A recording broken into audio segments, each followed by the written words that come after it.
Chapter 749, The Chase. Chapter 749, The Chase.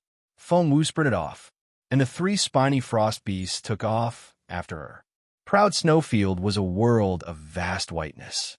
If one were to look down from above, they wouldn't miss the breathtaking chase that was happening at the moment.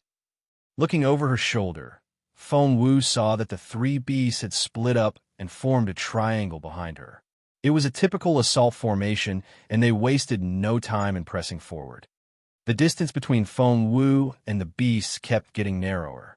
Feng Wu calculated in her head. At this rate, she would be worn out in less than an hour, and the three beasts would surround her. When that happened, she would be in a disadvantageous position. Feng Wu scanned the surrounding area, hoping to find something to work with. Wait! In the distance, as far away as her eyes could see, stood a pine grove, the trees covered in rime. Rime formed when frost covered the surface of the branches in cold weather. From afar, the scene looked magical. Feng Wu ran as fast as she could toward the pine grove with the three beasts at her heels. Their faces looked even more ferocious during the chase, and their spines glinted in the sunlight. Boom! There was a loud noise. Instinctively, Feng Wu looked over her shoulder. Of the two beasts running in the rear, the left one leapt up, stepped on the beast in the front, and jumped. The one on the right stepped on the beast in the front before stepping again on the one that was still in midair. They were using one another as stepping boards. Shit! Feng Wu then saw the beast on the far right pounce swiftly at her after that maneuver. Rumble! The beast was almost on Feng Wu when Feng Wu rolled on the ground, and the beast narrowly missed her. However, that slowed her down, and the two beasts behind took the opportunity to catch up to her. Feng Wu then realized that the beasts were a family. The one in the front was the father, while the mother ran on the left and the son on the right. The family of three was hunting Feng Wu and wanted to have her for lunch. Proud Snowfield was a tough place with vile weather and little food. This fresh human being just happened to show up on their doorstep, and the family of spiny frost beasts was elated. The aroma of warm human flesh titillated their senses, and their mouths watered. The beasts exchanged looks and saw the excitement in each other's eyes. This human was theirs. Immediately, two beasts circled Feng Wu. She rolled away swiftly, then jumped to her feet. The mother beast slashed down at Feng Wu's head with a front paw. Feng Wu evaded, but the paw still caught her cheek and cut her skin open. Blood ran down her fair cheek. It hurt. The smell of blood agitated the beasts further. Roar! They charged at Feng Wu at full speed. On guard, Feng Wu narrowed her eyes.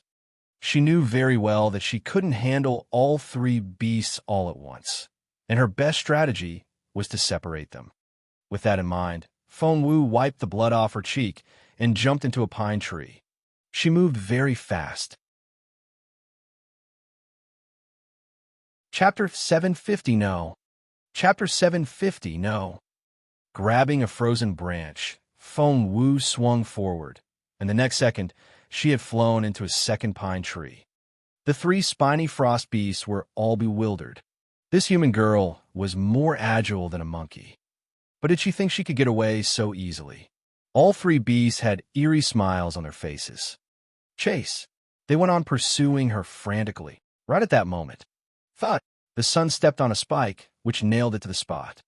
The father and mother beasts turned in their son's direction immediately. The son whimpered, but brandished its front paw at its parents, gesturing at them to continue the chase. It had been a while since it smelled fresh human blood, and it missed it.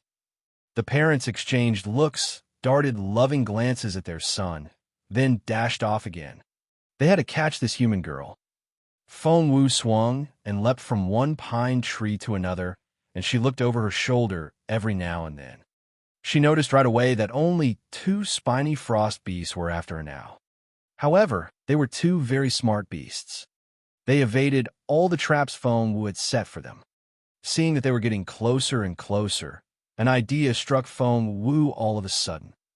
Yes, when the beasts flanked Feng Wu again, she dove head first into a snow pit. Hiss! Both beasts smirked. Spiny frost beasts grew up in this snowfield, and they knew the terrain like the back of their paws. Where did this petty human girl think she could hide? Thump! Father smacked the snowy ground with a front paw. The next moment, it dove into the snow pit, and the mother beast followed suit. When they were both in the pit, Feng Wu jumped out with a smile on her face. Boom!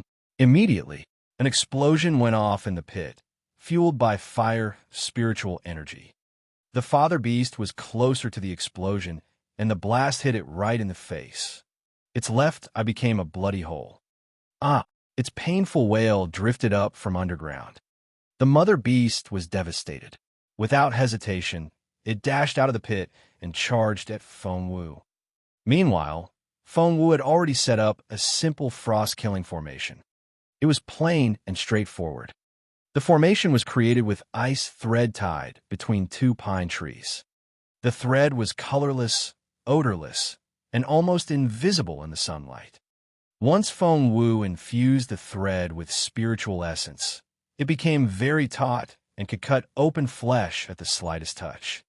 Hence, when the mother beast jumped out of the pit, Feng Wu ran like a duck in a thunderstorm, yelling, "Don't kill me! Don't kill me!"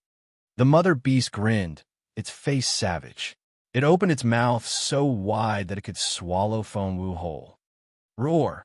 The beast growled, then dashed after Feng Wu without hesitation. It was so eager to eat Feng Wu, and it failed to notice the thin thread tied between two pine trees. Its guard was completely lowered when it charged forward. Thud! Sudden, that ice thread. Chapter 751, Exposed. Chapter 751, Exposed. As soon as the mother beast charged forward at tremendous speed, splurt, there was a strange sound. Looking over her shoulder, Feng Wu saw that sure enough, the thread had indeed left a deep cut in the beast's throat.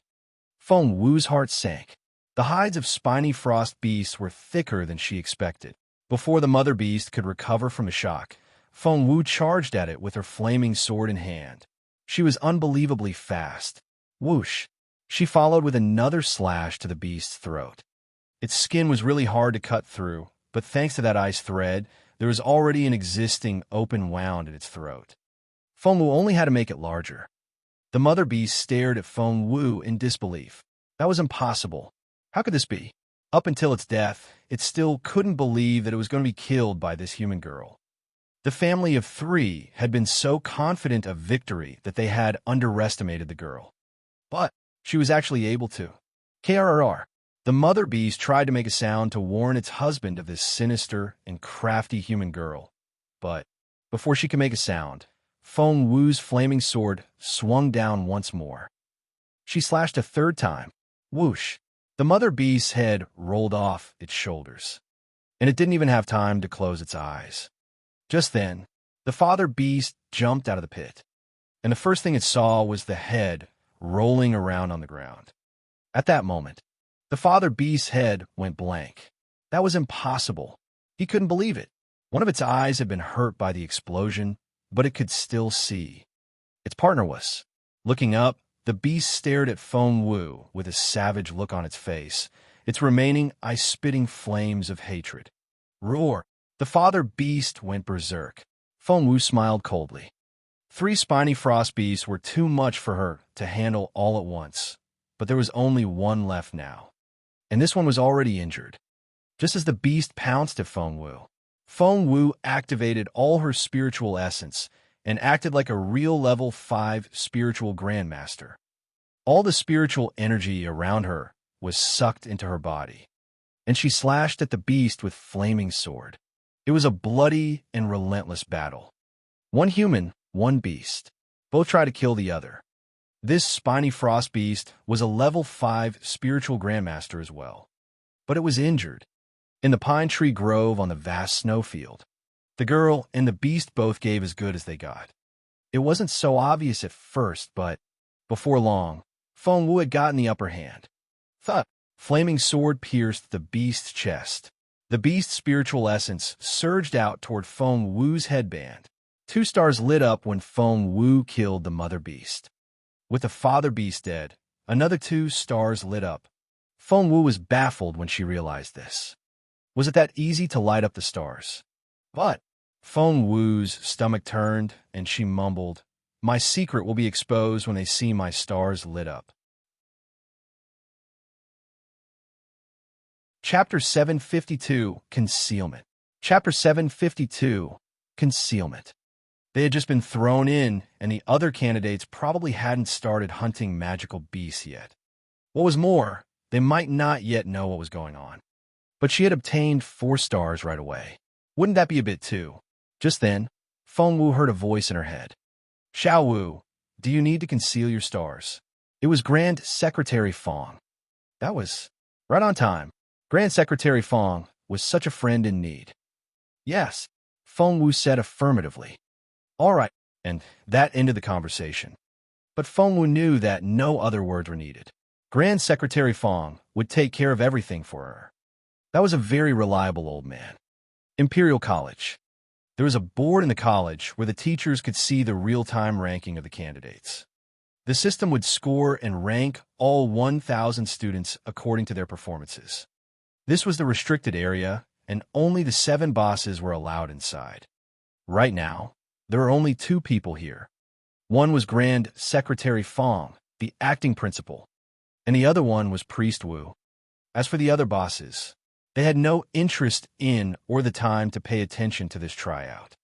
Even if they did care, they would only show up on the last day. Priest Wu rubbed his eyes.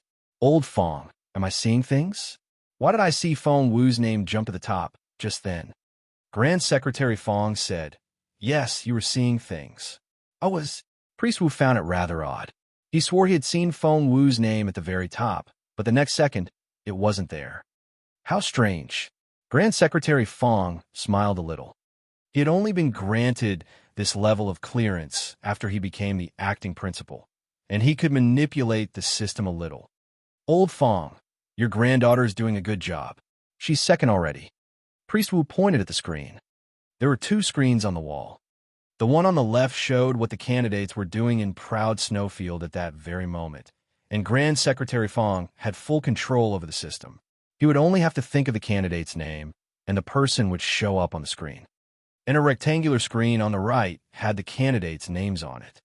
It only showed the first 200. For those ranked below 200 were meaningless to Imperial College.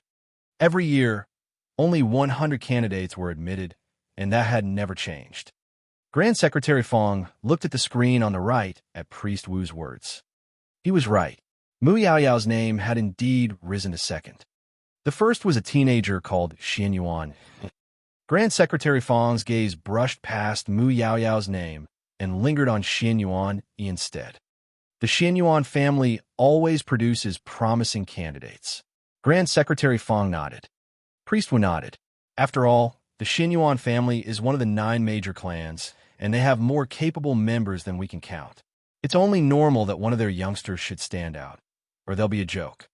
Zhang Sunjing isn't bad either. She's ranked 3rd. Priest Wu smiled. They only just entered, and Xian Yuan, he has already obtained 3 stars. Zhang Sunjing has 2. We have some high-quality candidates this year. Grand Secretary Feng nodded and agreed with Priest Wu. Although getting 3 stars and 2 stars was nothing. Xiao had 4 already. It was only that Grand Secretary Feng had acted quickly and concealed her name right away. Chapter 753, Impossible. Chapter 753, Impossible. Grand Secretary Feng gloated. He was the only one who knew about Xiao Wu's real capability. But Priest Wu frowned. "Isn't Yu Minji one of the candidates, too? Why isn't he on the screen? He's supposed to be as talented as His Royal Highness. He should be at least 90% as talented as the Crown Prince." Grand Secretary Feng smiled and shook his head. Yu Minji had always been an unpredictable kid, and no one knew what his plan was. An internal list was provided for leaders of Imperial College to check the real-time performances of the candidates and their rankings. And there was an external list as well. It was hanging on the wall of Imperial College. Everyone outside could see the real-time rankings of the candidates. Xian Yuan, he was first. Mu Yaoyao was second. and Zhang Sunjing was third. That was to say, not only Grand Secretary Fong, but everyone in the imperial capital who wanted to know the rankings could see it. Right now, a large crowd had gathered outside Imperial College. The square was packed with people, and everywhere one turned, they were met with other faces. Apart from the families and friends of the candidates, there were also related forces and curious onlookers. Master Xin Yuan is going to make his name this time. Not necessarily. You've forgotten about the written exam. Feng Wu got first in that one. Big deal. Feng Wu is a good-for-nothing with no spiritual essence. I don't even have to guess. She's going to be at the bottom in the physical tryout. That's right. The written exam only makes up 300 points, and the physical tryout is worth 700. That way, Feng Wu is sure to be eliminated. Do you remember how arrogant she was? She offended Princess Mu right in this square and bet her own life. Oh God, I bet she didn't expect that Grand Secretary Fong would become the vice principal and the acting principal. He's Mu Yaoyao's grandfather. So, even if Feng Wu can get in, they could only see the rankings and not the actual combat. So, they had to make small talk to kill time. Many took pleasure in Feng Wu's predicament. Her success had come too suddenly and unexpectedly that these people didn't think her capability was worth the renown. That was why she had drawn a lot of criticism. In the Imperial Palace, Lady Northern Feng was keeping the Empress Dowager company. Seeing that Lady Northern Feng's mind kept wandering off, the Empress Dowager asked curiously, "What's going on with you today?" Emperor Wu was in the room as well, and he also eyed Lady Northern Feng in bewilderment. Lady Northern Feng couldn't wait for these two prominent figures to get to know Feng Wu better, so she gave them a wry smile. Imperial College's physical tryout starts today. The Empress Dowager said, "Ah Sun isn't a candidate. Why are you so fidgety?" Lady Northern Feng said, "Ah Sun isn't, but Xiao Wu is. I can't stop worrying about her." Xiao Wu. The Empress Dowager frowned involuntarily when she heard the name. "She's a candidate this year." Lady Northern Feng nodded. "That's right. She was first in the written exam, and she got full marks. Your Majesty, Xiao Wu is an awesome girl." The Empress Dowager said grumpily, "Are you kidding me? Full marks? Only baby June is able to do that. You're not going to fool me." "Your Majesty, I'm telling the truth. Not buying it. But it's impossible." The Empress Dowager had taken the exam herself when she was young, and she knew how hard those questions were. Full marks? Who was Lady Northern Feng kidding? Chapter 754. Feng Wu is going to die. Chapter 754. Feng Wu is going to die. "Mother," Emperor Wu just happened to know about it, and he smiled bitterly. "Mother, it's true. Little Feng Wu did indeed get full marks. You know about this?" The Empress Dowager was intrigued. As a matter of fact, Emperor Wu happened to overhear Feng Wu and Mu Yaoyao's bet when he went out in plain clothes. He nodded. "I do." Emperor Wu said it in the most casual tone, but the Empress Dowager was astonished. "What do you mean by that?" "Feng Wu was really first, and she really got full marks," said Emperor Wu affirmatively. The Empress Dowager's eyes widened. "How is that possible? Is that girl really that smart?" "The girl was as bright as baby June. That was a first." "Grand Secretary Fong," said Emperor Wu. "Grand Secretary Fong?" The Empress Dowager frowned. "If I remember correctly, he's one of the 7 education board members and has been an examiner many times." Emperor Wu nodded. The Empress Dowager's good impression of Feng Wu disappeared largely upon hearing that. She said stubbornly, "I'm sure Grand Secretary Fong helped her with the exam." Well, Emperor Wu couldn't actually deny the accusation. "Well, she did have practice, but that doesn't change the fact that she's a very smart girl." The Empress Dowager wanted to retort, but didn't have the words. What more could she say when the girl's intelligence was beyond challenge? But the Empress Dowager wouldn't admit defeat. Isn't she a cripple? She'll never make it through the physical tryout. Emperor Wu looked disappointed. Lady Northern Feng heaved a sigh as well. The Feng clan. Feng Lu ate one more bowl of rice than she usually did. "Mum, Feng Wu's life will be miserable from now on. She may not walk out of Proud Snowfield alive. Lady Wang said, "Are you sure?" Feng Lu gloated. "Candidates die every year, don't they? That's inevitable." But Feng Wu, "Mom, rest assured. I've planned everything out." Lady Wang looked at Feng Lu in pleasant surprise. The Duan family. Duan Xiaoyin said, "Mom, don't worry. Duan Chaoga is never going to get in." Mrs. Duan frowned. "How do you know that?" "That girl's cultivation level." Duan Xiaoyin smirked. "Mom, I hired a few candidates."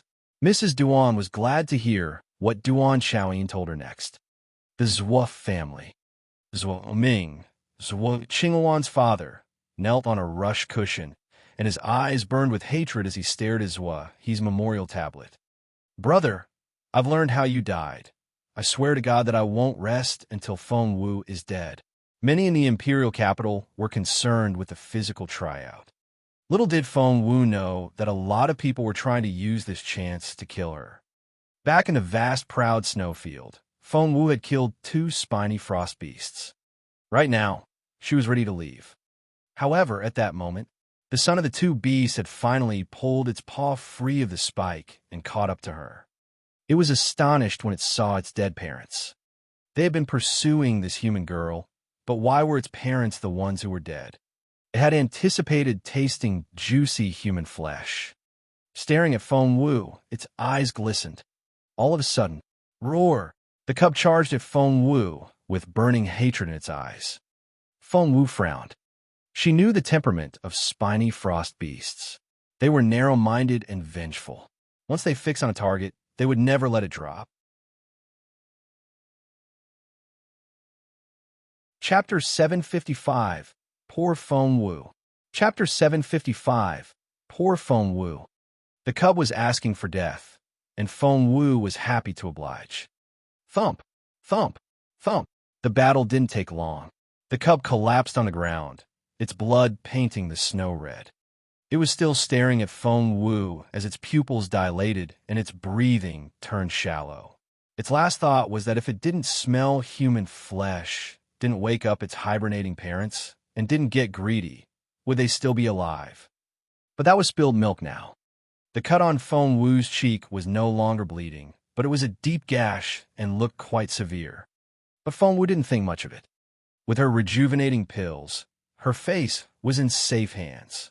All she needed to do was wait for the wound to close up on its own. Ding! Feng Wu sensed that another star had lit up immediately after she killed the cub. That was fast. And Feng Wu wasn't the only one who thought that. So did Grand Secretary Feng in front of the screen. By now, Priest Wu had fallen asleep on the table from boredom, and Grand Secretary Feng was the only one monitoring the screen. Grand Secretary Feng indeed showed his bias. Out of the 1,000 candidates, he only cared about Xiao Wu. As for Mu Yao Yao, he had forgotten about her completely.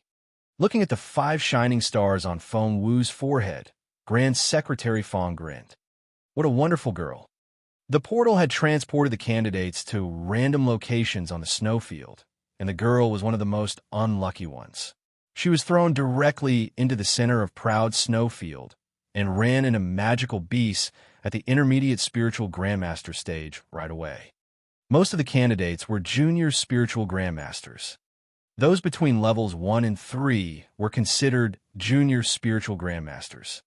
Levels 4 to 6 were intermediate, and senior spiritual grandmasters were between levels 7 and 9. Therefore, if she managed to defeat intermediate spiritual grandmaster magical beasts, she would obtain a considerable amount of spiritual energy. After killing all 3 spiny frost beasts, 5 of Feng Wu's stars lit up in total. If her name was displayed on the screen, she would be ranked first. However, Grand Secretary Feng was still praising Feng Wu when the stars on Feng Wu's headband went out one after another like broken light bulbs. Soon, all 5 went dim and the headband returned to its initial state. Grand Secretary Feng was shocked. Feng Wu had also noticed it. She was the first to sense it. All the spiritual essence stored in the headband was gone, as if they had never been there. Beep! Grand Secretary Feng talked to Feng Wu telepathically. Xiao Wu, What happened? Why did your stars go off? Feng Wu said in frustration, I don't know. They disappeared just like that, without any warning. Why did that happen? They were both at a loss. Grand Secretary Feng came back to himself first. Kid, don't worry. You still have 7 days left. I'm sure you'll figure it out by then. Feng Wu felt like crying. Her original plan was to light up all 7 stars as soon as possible. That way, she could make her way into the central forest and get her hands on some frost essence. But things turned out to be more complicated than she expected. Feng Wu had no idea that her troubles had only just begun. At that moment, she heard footsteps approaching. Is someone here? Watch out. I can small magical beasts and intermediate spiritual grandmasters at least.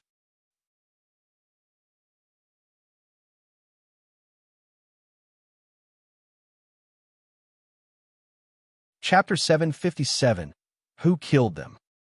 757. Who Killed Them? I'm a level 1 spiritual grandmaster. It's not much, but at least I'm better than you. However, before Huayin could go on, Feng Wu slapped her right in the face. Smack! It was hard and loud. Everyone stared at Feng Wu in astonishment. It happened so suddenly that Huayin was taken by surprise. Feng Wu smiled. A level 1 spiritual grandmaster? How petty! Feng Wu swaggered off after slapping Huayin. Huayin shouted, Feng Wu, stop there. Stop right there.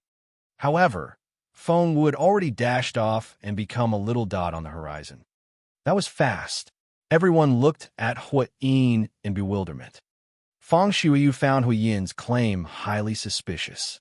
Didn't you tell us that Feng Wu has no cultivation ability at all? Huayin stomped her foot. She has none. Feng Shuiyu asked, if that's really the case, why was she able to slap you? A level 1 spiritual grandmaster. Zhu Qing, another teenage girl, also eyed Huayin. You couldn't even catch up to her after she slapped you. You people, are you questioning me now? Huayin was exasperated. I'm very close to Princess Mu. Princess Mu. Feng Shuiyu and Zhu Qing exchanged looks. All the other girls in the team came from other provinces and had no connections in the Imperial capital. After hearing Huayin bragging about all the people she knew, the team tried to butter Huayin up right away. Feng Shuiyu asked, by Princess Mu, are you referring to Princess Mu Yao Yao? Of course. Huayin gloated. Princess Mu is already a prominent figure.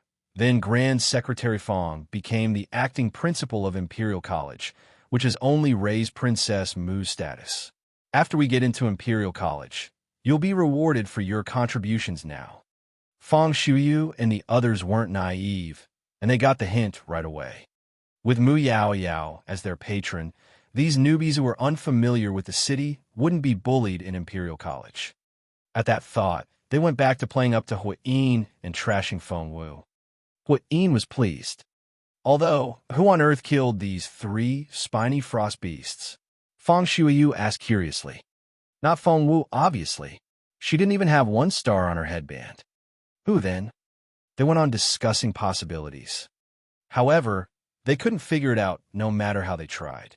After Feng Wu left the team of 6, she jumped into a snow pit deep in the pine grove.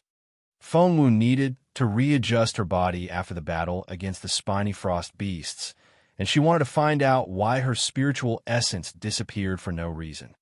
After circulating her spiritual essence throughout her body, Feng Wu was ready to break through to level 6 when something happened.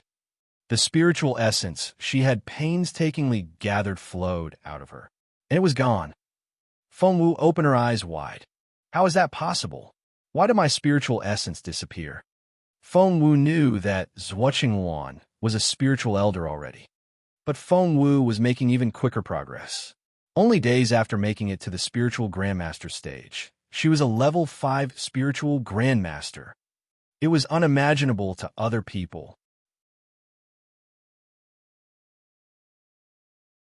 Chapter 758.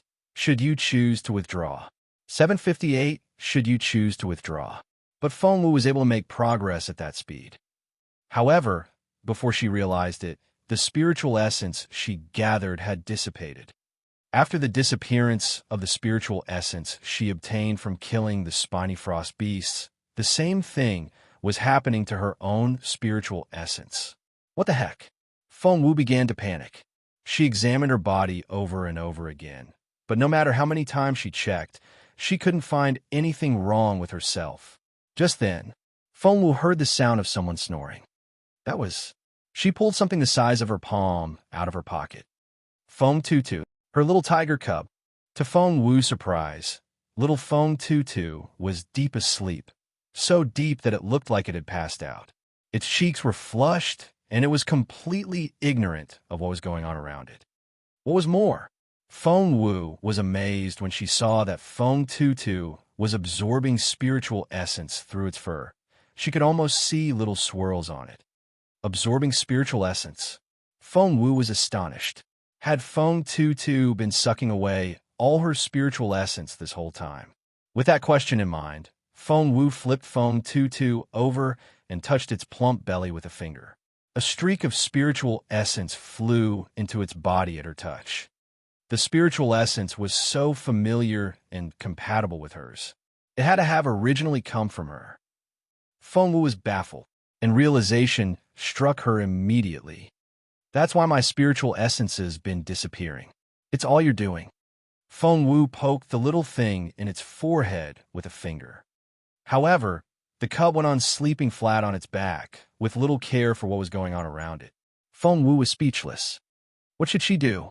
She was completely at a loss. However, she could clearly sense that as the spiritual essence was absorbed, the cub was getting stronger. You're taking the easy way. Feng Wu smiled bitterly. She sighed in resignation, but there was nothing she could do. You greedy little thing. There has to be a point where you're sated, right?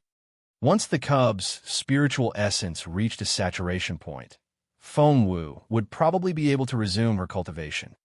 Bearing that in mind, Feng Wu stuffed Feng Tutu back into her pocket, jumped out of the snow pit, and continued on her journey.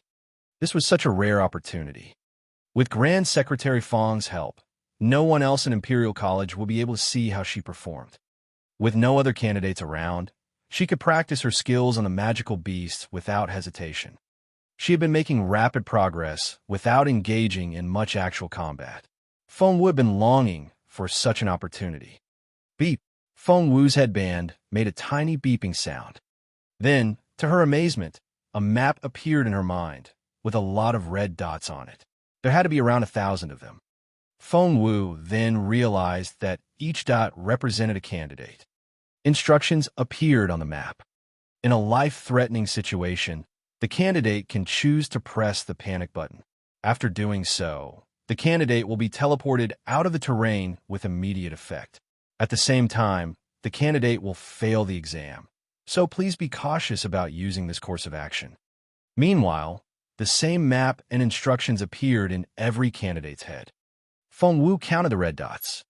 There had been 1,000 candidates in total at the beginning, but now there are only 950 left.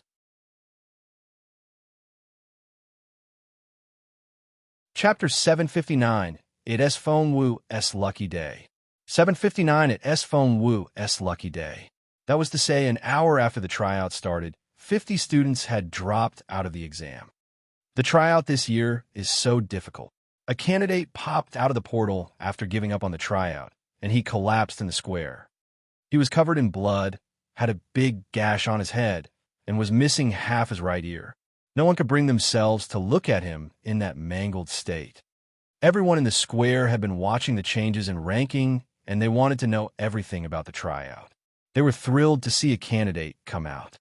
However, before they could reach him, guards from Imperial College had arrived with a stretcher. They helped the candidate onto it, then carried him away. A hush fell over the square. If I'm not mistaken, that's Zhao Tianzi, right? You know the guy. I know of him. He's the son of the governor of Tianzi province, and he's the top candidate from his province. I didn't expect him to be eliminated so soon. The tryout this year is so difficult. The son of a governor failed, just like that. Of course it's difficult. They're in Proud Snowfield, which is the toughest of all the 7 terrains. Luck wasn't on Zhao Tianzi's side, if you ask me. I heard that he got transported right into Zone 3 and ran into a level 3 spiritual grandmaster magical beast. Before he knew it, he was getting his ass kicked. Zone 3? That's the area where junior spiritual grandmaster magical beasts dwell. If I recall correctly, Zone 3 is the closest that candidates can get to the center of the terrain. Zone 1 and Zone 2 are sealed off, and only students in Year 2 and above can enter. That's right. Zhao Tianzi was really unlucky. The air was filled with a clamor of discussion as more candidates popped out of the portal. Some came back from Zone 4, and some from Zone 3. Exactly how are the magical beasts distributed in Proud Snowfield? Many asked the question in confusion when they saw how severely injured the candidates were. Someone answered the question. It's quite straightforward. Zone 5 is the outermost circle, and any candidates that aren't that unlucky are teleported there. The magical beasts there start at level 9 Spiritual Master and only go as high as level 1 Spiritual Grandmaster. Magical beasts in Zone 4 are Spiritual Grandmasters from levels 1 to 3. As for Zone 3, the magical beasts, they're level 3 Spiritual Grandmasters at least, but won't be above level 5. And so on and so forth. Of course, because Zone 1 and Zone 2 aren't open to outsiders. Only the heads of Imperial College know what magical beasts reside there. Zhao Tianzi was really unlucky. He was tossed into Zone 3 right away. The guy must have the worst luck of all the candidates. That's so true. Fengwu hasn't shown up yet. I thought she would be the first to come out. It's her lucky day, I guess. She must be in Zone 5. I think so. But if she's in Zone 5, she'll get very little spiritual essence from killing the magical beasts. She won't be able to pass the physical tryout. No one expected her to pass anyway.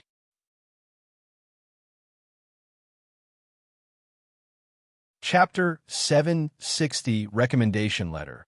760 Recommendation Letter. However, they didn't know that Fengwu had been thrown into Zone 2 and had run into a family of spiny frost beasts who were level 5 spiritual grandmasters. Their eyes would pop out if they knew what happened. Fengwu pulled out the map to check her own location. She really was in Zone 2. Fengwu smiled bitterly. That explained that ferocious family of 3.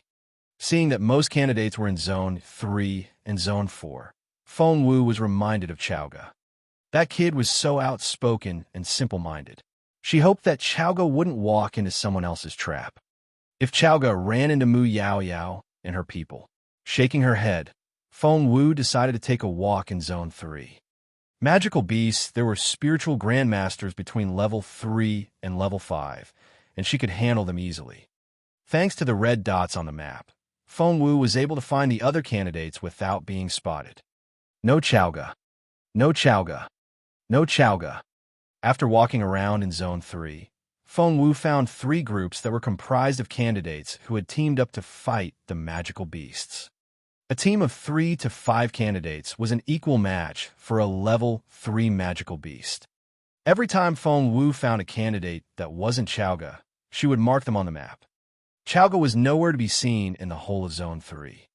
Was the kid lucky enough to be transported to Zone 4? Magical beasts, there were between level 1 and level 3. As a level 1 spiritual grandmaster, Chaoga would be able to handle 1 or 2 on her own. Since Chaoga wasn't in Zone 3, Fengwu continued her search in Zone 4.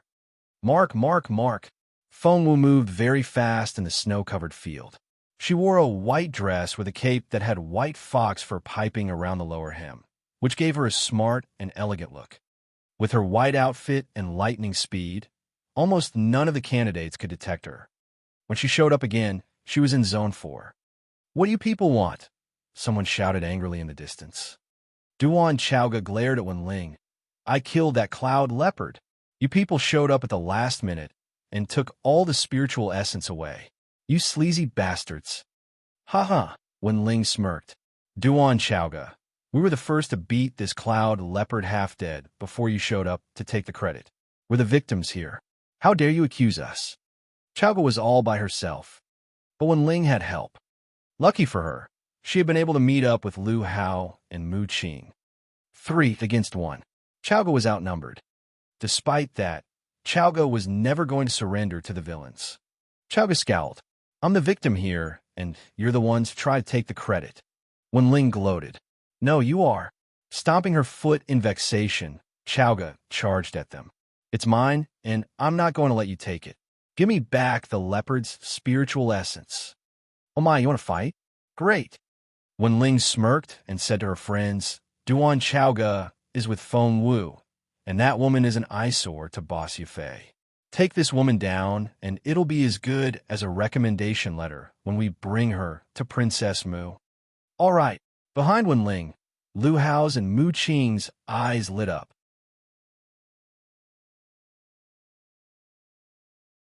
Chapter 761. Do you have a death wish? 761. Do you have a death wish? Wen Ling and the other two surrounded Chowga. Thump, thump, thump. A fight started. Chowga fought 3 enemies all at once in the snowfield and was able to fend them off in the beginning. As time went by, however, Chowga began to tire. It was less energy-consuming for the other 3, and they weren't as fatigued as she was. Ha ha, Duan Chowga, you're so dead. Wen Ling's smile looked very savage. Thump! She hit Chowga in the chest. Lu Hao and Mu Qing had each grabbed one of Chowga's arms, immobilizing her. She had no choice but to endure the full impact of the blow. Chowga felt a throbbing pain in her chest. She glared at Wen Ling. Unfortunately, instead of making any progress, Chowga's cultivation level had dropped in the past 5 years. The exam started shortly after she regained her normal ability, and it was only natural that she was no match for these 3 people working together. Given time, she could surely surpass them. But time was something she didn't have at the moment. Duan Chowga. I'm only going to say this once. Wen Ling stared at Duan Chowga with a taunting look on her face. Say Feng Wu is a bitch, and we'll cut you loose. Wen Ling was so sly. Of all these candidates, Chowga was Feng Wu's best friend. If Chowga were to betray Feng Wu, the effect would be devastating. Say it. Pinching Chowga's chin, Wen Ling stared at her in contempt. She then punched Chowga in the stomach. Now, cough, cough. It hurt a lot. Wen Ling was a level 1 spiritual grandmaster at least, and she spared no effort with that blow. Chowga spat out a mouthful of blood. Say it. Wen Ling stared at Chowga. But Chowga only smirked and looked right into Wen Ling's eyes. Kill me if you want. I'll never betray Xiao Wu. Kill me now. I dare you. You think I won't do it? Wen Ling snorted. With a flip of her wrist, a dagger appeared in her hand. The sharp blade glinted in the sunlight. Wen Ling rested the blade against Chowga's throat. Say it, or I'll kill you. Chowga sneered at her. You bitch. Yi Yafei is a bitch. So is Mu Yao Yao. Wen Ling blanched with fury. What are you doing? An emotionless voice rang out a few steps away from them. Turning around, Wen Ling was so frightened that she almost dropped her dagger. It was none other than Mu Yao Yao. And behind her were Yao Hao and Yao Ying, the Yao siblings. Are you making her curse me? Mu Yao Yao stared at Wen Ling instead of Chowga. Wen Ling was shaking all over and almost dropped to her knees. Princess Mu, it's not like that. I wasn't. Wen Ling explained herself in a hurry. She's Duan Chowga, and I wanted to make her betray Feng Wu and curse her, but she's so stubborn. And I didn't know that she was going to curse you. It's all my fault. Wen Ling eventually knelt down with her head lowered. She was petrified. Mu Yao Yao was already a prominent princess, and her grandfather had just been made the head of Imperial College. Only an idiot would try to offend her. Crossing her hands behind her back, Mu Yao Yao shifted her taunting gaze from Wen Ling to Chowga. Why, Duan Chowga, it's you. The casual tone was filled with contempt.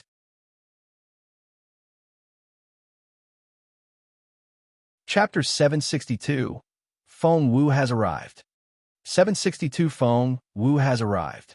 Chowga glared at her. Mu Yao Yao replied with a half-smile. Wen Ling said what I wanted to say. Rolling her whip up, Mu Yao Yao raised her chin and said in a taunting voice, Say Feng Wu is a bitch, and I'll let you go. Otherwise, before Mu Yao Yao could finish her sentence.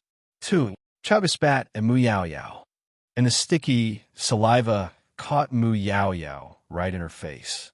Mu Yao Yao was astonished. She was caught off guard. She was a well-respected princess whose grandfather was the head of Imperial College, but someone had just spat in her face. Mu Yaoyao retched. She could no longer hold her smirk. Pointing at Chowga, she roared, "Take care of her. Whip her as hard as you can. I want her dead." She then tossed the whip to Yao Ying behind her. Yao Ying was Mu Yaoyao's most loyal minion, for Mu Mansion was the Yao family's patron. Hence, Yao Ying had been Mu Yaoyao's reading companion since she was little. Taking Mu Yaoyao's whip, Yao Ying lashed Chowga hard in the face. Chowga had lost the extra weight and was down to less than 50 kilograms. She was a slim, pretty girl again. The whip cut a bloody gash in her fair cheek. "Whip her! Don't stop!" The memory of Chowga's spit on her face made Mu Yaoyao want to throw up. She had been born in the lap of luxury, and that was the grossest thing she had ever experienced. The memory would probably haunt her for the rest of her life. Crack! The whip landed on Chowga's face, arms, and the rest of her body. It hurt. The pain was excruciating. Chowga had cuts and gashes all over her body, and every inch of her skin was covered in blood. Her clothes were soaked. It really hurt, so much so that she almost passed out. Say it now." Grinding her teeth, Yao Ying prodded Chowga. Chowga sneered at them, and only gritted her teeth harder and wouldn't even let them hear her grunt. Betray Xiao Wu? Over her dead body, just when Chowga was soaked with cold sweat from the pain. Feng Wu finally reached them. The first thing she saw was Chowga being held still by two people and a third person whipping her mercilessly. Beside them, someone else was giving orders in a vicious voice. "Yes, I want her dead." Blood rushed into Feng Wu's head. Thump! Feng Wu charged out and kicked Yao Ying in the stomach. Yao Ying flew backward at the strike, before the others could see who Feng Wu was. Thump! Thump! Thump! Feng Wu struck out continuously, sending Lu Hao and Mu Qing into the air. Both saw something flit past them, and before they knew it, they were in the air. Then with a thump, they hit the ground face down. The impact created a deep pit in the ground, and they were buried in it right away. There were only 3 people left: Wen Ling, Yao Hao, and Mu Yaoyao. All 3 stared at Feng Wu as if they had seen a ghost. Feng Wu supported Chowga with one hand. Seeing the condition she was in, Feng Wu almost burst into tears. She was devastated. "Chowga? Chowga?" Holding Chowga in her arms, Feng Wu gritted her teeth, fighting back her fury. Chowga had almost lost consciousness, but she opened her eyes at Feng Wu's voice.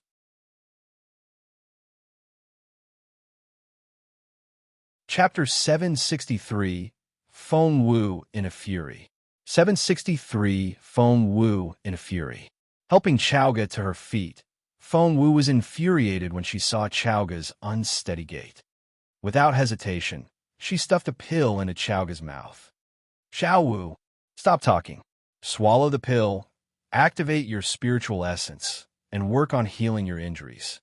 Feng Wu then helped Chowga sit down.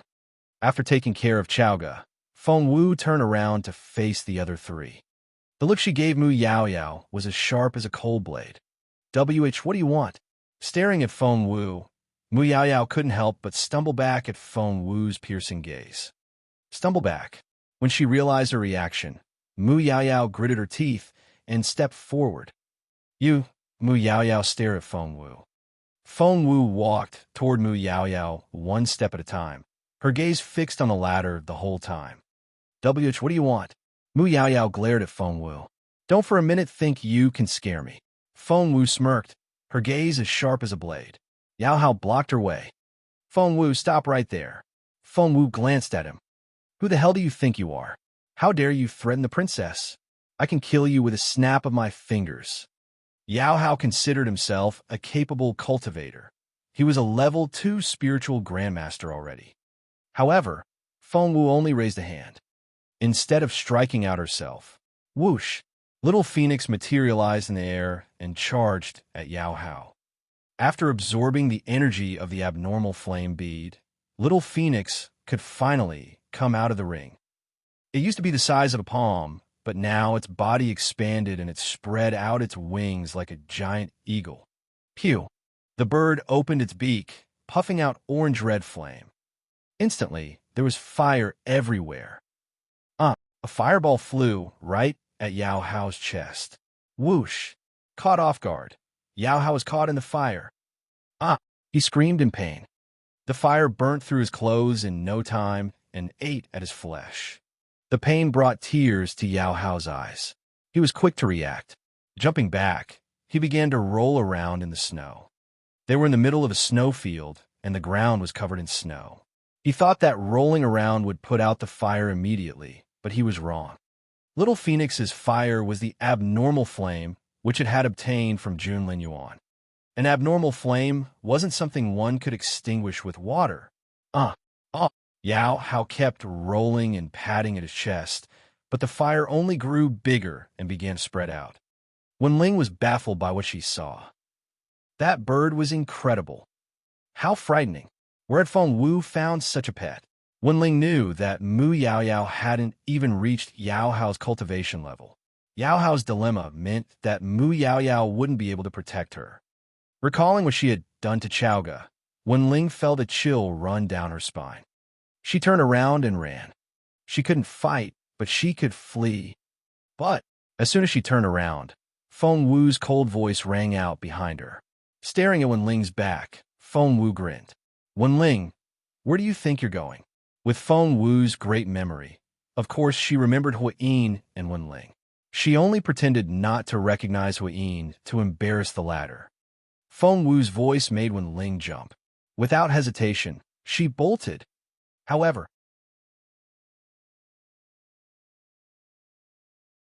Chapter 764, Feng Wu demonstrates her power. 764 Feng Wu demonstrates her power.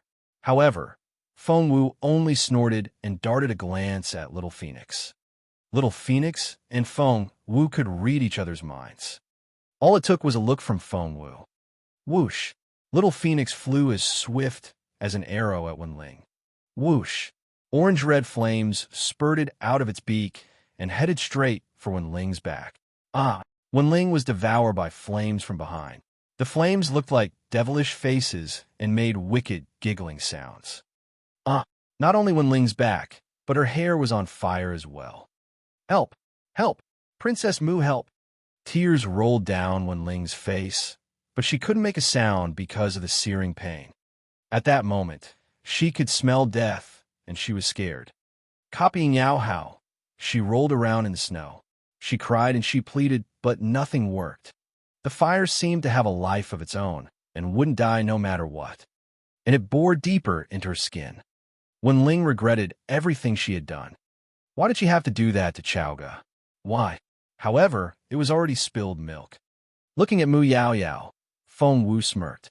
Now that those two are out of the way, Princess Mu, it's finally your turn. Mu Yaoyao had seen how miserable Yao Hao was after he caught on fire, and how Wenling's life was hanging by a thread, and that was enough to make her ditch her pride. She wasn't even as good as Yao Hao. Feng Wu, I'm warning you. Mu Yaoyao stumbled back as she made empty threats. I'm a princess. I'm a princess from a noble family. Feng Wu smiled a little. A princess? Is that a big deal? If everything went as planned, she would be a princess herself very soon. You won't kill me. Why not? Do that and you're dead. Your family will all be dead. Really? I'm so scared. Feng Wu, stop. Stop right there. Stay away from me. Feng Wu scoffed at those words. You should have thought about the consequences when you hurt Chaoga. A whip appeared in Feng Wu's hand. Thump! She lashed it at Mu Yaoyao, and she spared no effort. The strike sent Mu Yaoyao flying. Mu Yaoyao screamed in fear. However, under Little Phoenix's threatening stare, there was nothing she could do. Mu Yaoyao smashed into the ground, the impact creating a huge crater beneath her. She glared at Feng Wu. She had no idea where Feng Wu found such an incredible bird, but she knew that there was no way she could fight it. Run! Mu Yaoyao made a flee sign with her fingers, and with a whoosh, she disappeared on the spot. The woman fled. Feng Wu frowned and was baffled. Mu Yaoyao had torn something before she fled. What was that? By now, Yao Hao and Wenling were barely breathing. With a wave of Feng Wu's hand, white light flashed and the fire was gone. Sob. Wen Ling cried in pain. Tears rolled down her cheeks as she gasped. For a moment back there, she really thought she was going to die. Yao Hao lay on his back and his head was swimming. Every breath was torture. What did Mu Yao Yao use? Feng Wu gritted her teeth. Mu Yao Yao was the main culprit.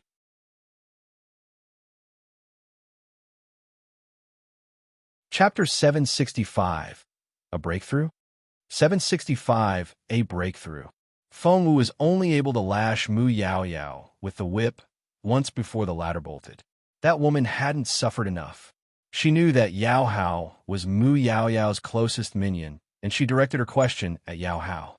Yao Hao was going to resist, but as soon as little Phoenix opened its mouth, he felt like crying even before any flames came out. All right, I'll tell you. Feng Wu sneered at him. It's a teleport scroll. Yao Hao took a deep breath. There's an amazing cultivator in the Mu family who specializes in teleportation. He made the scroll for Princess Mu so that she could teleport herself away in critical moments. How many does Mu Yao Yao have? How many? Yao Hao smiled bitterly. Miss Feng, a teleport scroll is as valuable as a human life. It's unbelievably expensive on the market, if you can get your hands on it at all. Once it's out on the market, the price will be outrageously high. The scroll Princess Mu had was a last resort thing. Lord Mu went to that cultivator himself to get that scroll. It's the only one. Feng Wu smirked. If Mu Yao Yao only had one such scroll, she wouldn't be able to get away next time. Just then, there were rumbling sounds overhead. The noise converged and eventually gathered over Chaoga's head. All eyes were on Chaoga right away. And even Feng Wu looked surprised. Yao Hao's eyes opened so wide that his eyeballs threatened to fall out. Duan Chaoga, Shishi's. Feng Wu kept her gaze on Chaoga and saw that the latter was sucking in spiritual essence from around her like a crazy maelstrom. But there wasn't enough. Feng Wu raised an eyebrow. With a wave of her hand, people flew in Chaoga's direction. Wen Ling, Yao Hao, Yao Ying, Lu Hao, and Mu Qing. Their own spiritual essence couldn't be sucked out, but each of them had at least 2 stars on their headbands. No one knew how Feng Wu did it, but the next moment, all the stars on Wen Ling's headband dimmed. She had lost her 2 stars. The same thing that happened to Yao Hao, Yao Ying, Lu Hao, and Mu Qing. All their stars dimmed. The spiritual essence they had gathered from hunting and robbing their fellow candidates was absorbed by Chaoga. No. Realizing what Feng Wu was doing, Yao Hao and the others tried to resist, but there was nothing they could do. Who would have thought that Feng Wu would have such a terrifying little phoenix with her? That bird spat fire at everyone, and it wasn't normal fire. Nothing could put out. It had to be the rare, abnormal flame. Phew! Chaoga exhaled, then opened her eyes. After all the spiritual essence she had absorbed, her eyes were as clear and bright as the ocean. Xiao Wu, did I make a breakthrough? Chaoga looked at her own hands in disbelief. Only a moment ago, she thought she was going to die, but things turned around so quickly, and the next thing she knew, she was leveling up. Feng Wu smiled. What level are you now? I'm a level 2 spiritual grandmaster. Chaoga grinned. Chaoga had been making progress at an unbelievable speed these days. She had been a mere level 5 spiritual master before Feng Wu came back, but she was already a level 2 spiritual grandmaster now. At this rate,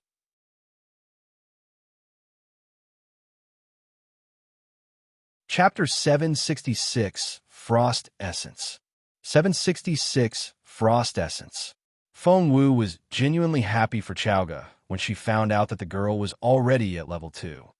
She had been with Chaoga the whole time as the latter progressed from a level 5 spiritual master to a level 2 spiritual grandmaster. Feng Wu believed that the girl would only get more powerful in the future.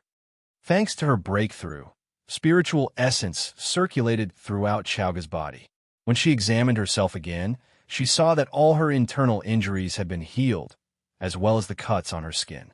As for Yao Hao and the others, Chaoga kicked the guy around before turning to Wen Ling. Don't kill me. Please don't. I'm sorry. I'm so sorry.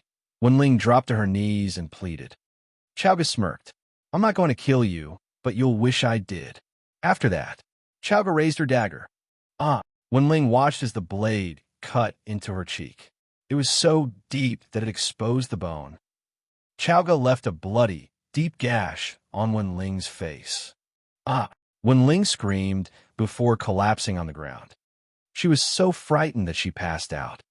The others, especially Yao Ying, who was also a girl, covered their faces in fear. Chowga had ruined Wenling's face. The cut was so deep that Yao Ying could hear the blade scratch the bone. No one would be able to fix her face. Yao Ying turned to run, but Chowga would never let her flee. As a level 2 spiritual grandmaster, Chowga was the most advanced cultivator here, second only to Feng Wu. With a wave of her hand, Chowga picked Yao Ying up like an eagle snatching a chicken. Whoosh! She repeated what she had done to Wenling. Yao Hao and the others glared at Chowga, but were too scared to say anything. Chowga smirked.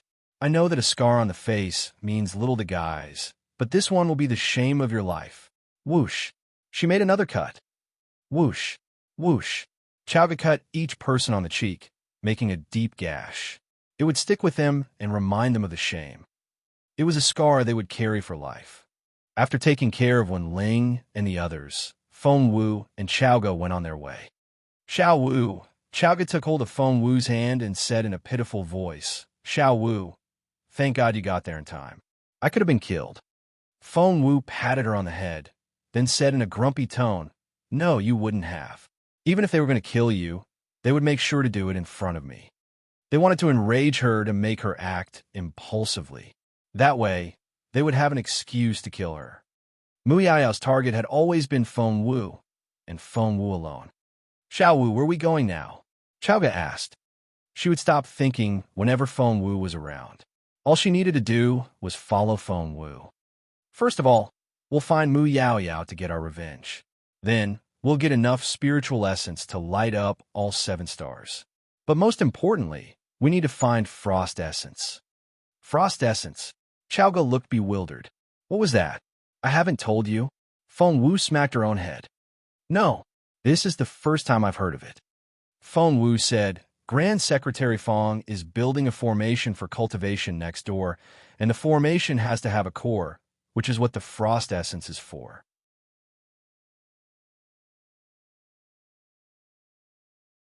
Chapter 767, Eavesdropping.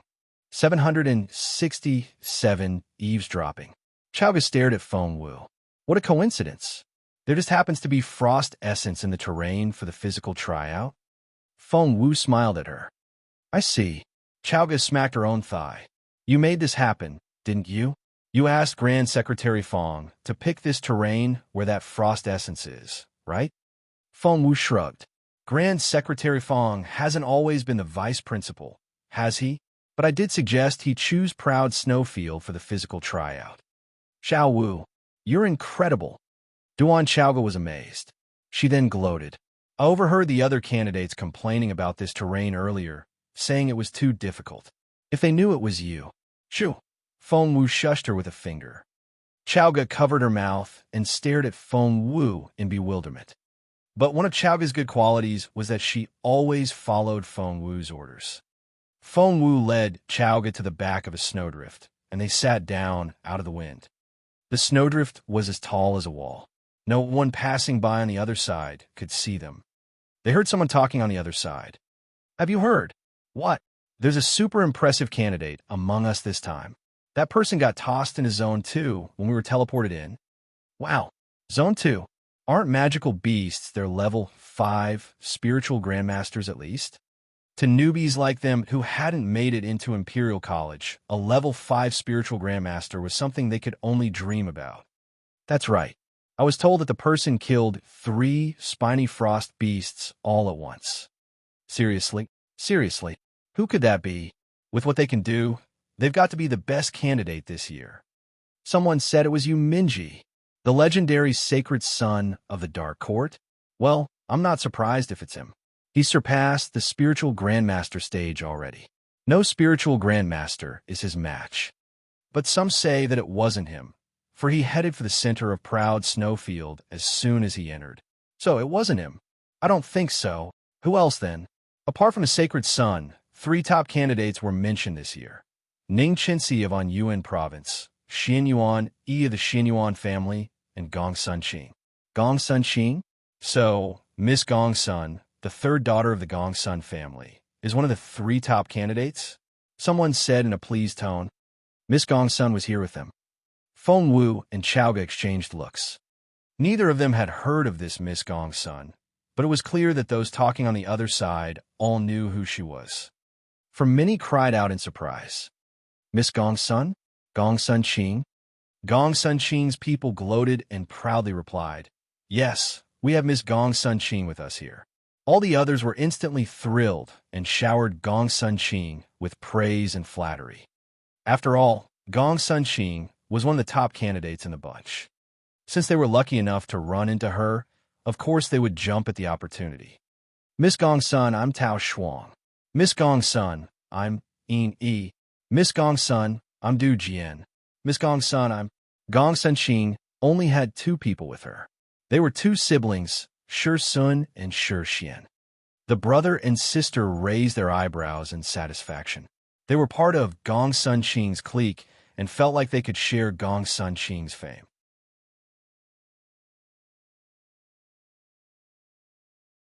Chapter 768, The Aloof Girl? 768, The Aloof Girl. Gong Sun Qing darted a glance at them in a nonchalant manner, gave them a little nod, then went back to her cultivation. Soon, Tao Shuang and the others struck up a conversation with the Shi siblings. Shi Sun asked, Hey, do you remember Feng Wu, that top student in the written exam? Maybe she'll be the dark horse of the physical tryout. Ha! Tao Shuang and the others guffawed. Shi Sun frowned. Why are you laughing? Tao Shuang said, You're not from the Imperial capital, so you probably don't know this. Feng Wu lost her cultivation ability for good. But hasn't she recovered after so many years? Of course not. How can one recover a lost ability? Feng Wu is going to spend the rest of her life a cripple, but she just won't accept it. She just had to force her way into this exam. Is she asking for humiliation or what? That's so true. Feng Wu got excellent marks in the written exam because she's always been bright. It's no surprise that she got the top score, but when it comes to the physical tryout, well, she better hide herself well. That's so true. Unluckily for her, we have the toughest terrain this year, proud snowfield. We can withstand the cold by activating our spiritual essence, but Feng Wu, I don't think she can stand it. She may not be able to walk out a proud snowfield alive in 7 days. Everyone was discussing Feng Wu animatedly. Chao Ge was infuriated by everything she heard. She wanted to rush out and beat up everyone who was trashing Feng Wu behind her back. Feng Wu stopped her and shook her head with a smile. We talk about other people behind their backs, and we get talked about the same way. Big deal. Feng Wu shrugged. Moreover, she had deliberately concealed her true capability so that she could take advantage of the way everyone underestimated her. She couldn't care less about their comments. But Chao Ge cared. She was the hot-headed one. Feng Wu could only shake her head with a wry smile. But Chao Ge always obeyed Feng Wu. Since Feng Wu had stopped her, she would suppress her anger no matter what. No one noticed that Gong Sun Qing, who was supposed to be cultivating, hadn't been paying any attention to it at all this whole time. Her mind had wandered off the moment she heard Feng Wu's name. Feng Wu, I thought I would have a chance to face you in combat, but here you are, still a cripple. I can kill you as easily as stepping on an ant. Gong Sun Qing smirked. Everyone stopped talking and stared at Gong Sun Qing in bewilderment. That was so arrogant. Gong Sun Qing sounded as aloof as a princess. Can you? A quiet voice came from behind the snowdrift. Who's there? Gong Sun Qing was astonished. Someone had been hiding there, and she hadn't noticed at all? She only became aware of the person once they spoke. With a wave of Gong Sun Qing's hand, a gust of wind struck the snowdrift. The snow toppled onto Feng Wu like a thick wall. Feng Wu snorted. She didn't need to do anything, for Little Phoenix had opened its beak. Whoosh! A fireball charged at Gong Sun Qing, right for her face. Orange-red flames filled the air, and columns of fire flew around like blazing dragons, frightening everyone. They were shocked. What bird is that? No one noticed Feng Wu and Chaoga, for Little Phoenix had drawn all their attention. But Little Phoenix turned all its attention on Gong Sun Qing.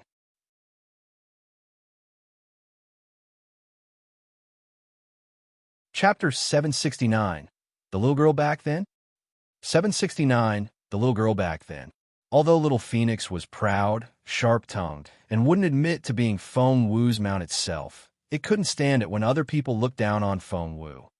Its master had left an explicit instruction, telling it to protect the dumb little Feng Wu. How dare these people say those things? They were practically insulting the mighty Little Phoenix. You ignorant human, die. The angrier Little Phoenix became, the more deadly its fire was. Balls of flame hurtled at Gong Sun Qing one after another. Gong Sun Qing wasn't called one of the top 3 candidates for nothing. The girl was very capable. What was more, she specialized in the ice attribute. In this terrain, she was at home. In order to defend herself against Little Phoenix's attack, she activated the ice element, and snow rose into the air, forming an ice shield around her. Columns of fire pounded at the shield, but couldn't break it no matter what. They had reached an impasse. Exasperated, Little Phoenix kept spitting out more fire. Attack! Attack! Attack! The ice shield around Gong Sun Qing grew thinner, and water dripped down around her. However, Feng Wu noticed that Little Phoenix was running out of spiritual essence and was gasping for air. Feng Wu patted the bird. Little guy, you can stop now. No! Little Phoenix shook its head grumpily without turning its gaze away from Gong Sun Qing. It snorted. Little Feng Wu might be dumb and silly, but that for me to say? No one else can say anything bad about her. This little bird. Feng Wu shook her head in resignation. Little Feng Wu? As in Feng Wu. Everyone looked at Feng Wu in disbelief when they heard the name. You're Feng Wu? Tao Shuang cried out. He said, yes. Yes, it's her. I saw with my own eyes when she made that bet with Princess Mu at the city gates. That's right. She's Feng Wu. A hush fell over the crowd as soon as Yi said those words. It was only a moment ago when they had been trashing Feng Wu behind her back, while Feng Wu herself was only a wall away from them. She must have heard everything. That was so embarrassing. Gong Sun Qing flew into a humiliated rage. She glared at Feng Wu. Did you hear what we said? Feng Wu found the question idiotic. What do you think? So, you did nothing when you heard what we said. That's because we were telling the truth. You're a good-for-nothing. Gong Sun Qing stared at Feng Wu with contempt. Do you have an old grudge against me or something? Feng Wu asked curiously. Why? You don't remember me? Gong Sun Qing was dumbfounded. Feng Wu was confused. Why should I remember you? Gong Sun Qing opened her eyes wide. You? Did you forget the little girl by the lotus pond 5 years ago? 5 years ago. A lotus pond? That had jogged Feng Wu's memory. The little girl I kicked into the lotus pond for bullying my brother Xiaoqi? Tilting her head, Feng Wu studied Gong Sun Qing. That was you? The plump meatball? The plump meatball? Gong Sun Qing almost choked. She was widely regarded as a beauty now, and people worshipped her. But to Feng Wu, she was just a meatball. Patting Gong Sun Qing's slim shoulder, Feng Wu said, Hey meatball, here's the thing.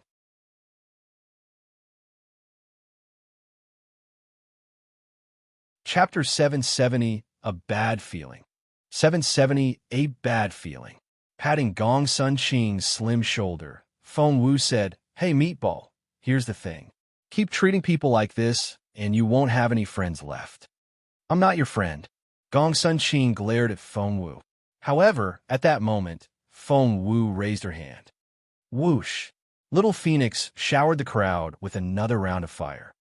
Everyone, apart from Gong Sun Qing, was caught off guard. What are you doing? Gong Sun Qing flared up. She tried to run out to help the others. To Gong Sun Qing's disbelief, she couldn't throw off Feng Wu's hand. That's impossible. Gong Sun Qing was baffled by the realization. Exactly how powerful was this Feng Wu? Shi Sun and Shi Xian, Gong Sunqing's two friends, and Tao Shuang, Yin Yi, Du Jian. Everyone was caught inside a circle of fire. Of course they tried to fight back, but Xiaoge was working with Little Phoenix. Thump, thump, thump. All five of them were on the ground in less than 3 minutes. Let go of me. Gong Sunqing struggled with all her might. To her disbelief, Feng Wu was so strong that she simply couldn't break free. Was Feng Wu really a cripple? Shi Sun and the others were no match for Xiaoge and Little Phoenix. Before long, they were all rolling around on the ground, wailing loudly. Xiaoge looked at Feng Wu, who nodded back at her. Xiaoge's eyes lit up. Grabbing Shi Xian, Xiaoge sucked all the spiritual essence out of the latter's headband before moving on to Shi Sun, Tao Shuang. All the headbands were emptied except for Gong Sunqing's. Gong Sunqing was shocked. They had been working hard and had hunted quite a few magical beasts. By now, everyone had 3 to 4 stars lit up, and Feng Wu had stolen their spiritual essence just like that. Gong Sunqing wanted to say something, but Feng Wu took her by surprise and hit her in the carotid artery on her neck with the side of her palm. Feng Wu was already a much more capable cultivator, and there was no way Gong Sunqing could dodge that sudden attack. Gong Sunqing's vision went dark. The last thing she saw was a shadow flitting past her. She then passed out. Feng Wu took away all the spiritual essence which Gong Sunqing had obtained from hunting. Xiao Wu, you've absorbed the spiritual essence, but why aren't your stars lighting up? Duan Xiaoge asked in confusion. Feng Wu sighed. She wanted to light up all her stars, and she wanted to use the spiritual essence for her cultivation. But the cub had absorbed all the spiritual essence, and there was nothing she could do. Feng Wu was almost in tears. Poor Gong Sunqing and her friends. They had been robbed of their spiritual essence because they had talked trash about Feng Wu behind her back. That's not enough. I'm still mad. Xiaoge stomped her foot. Feng Wu glanced at her.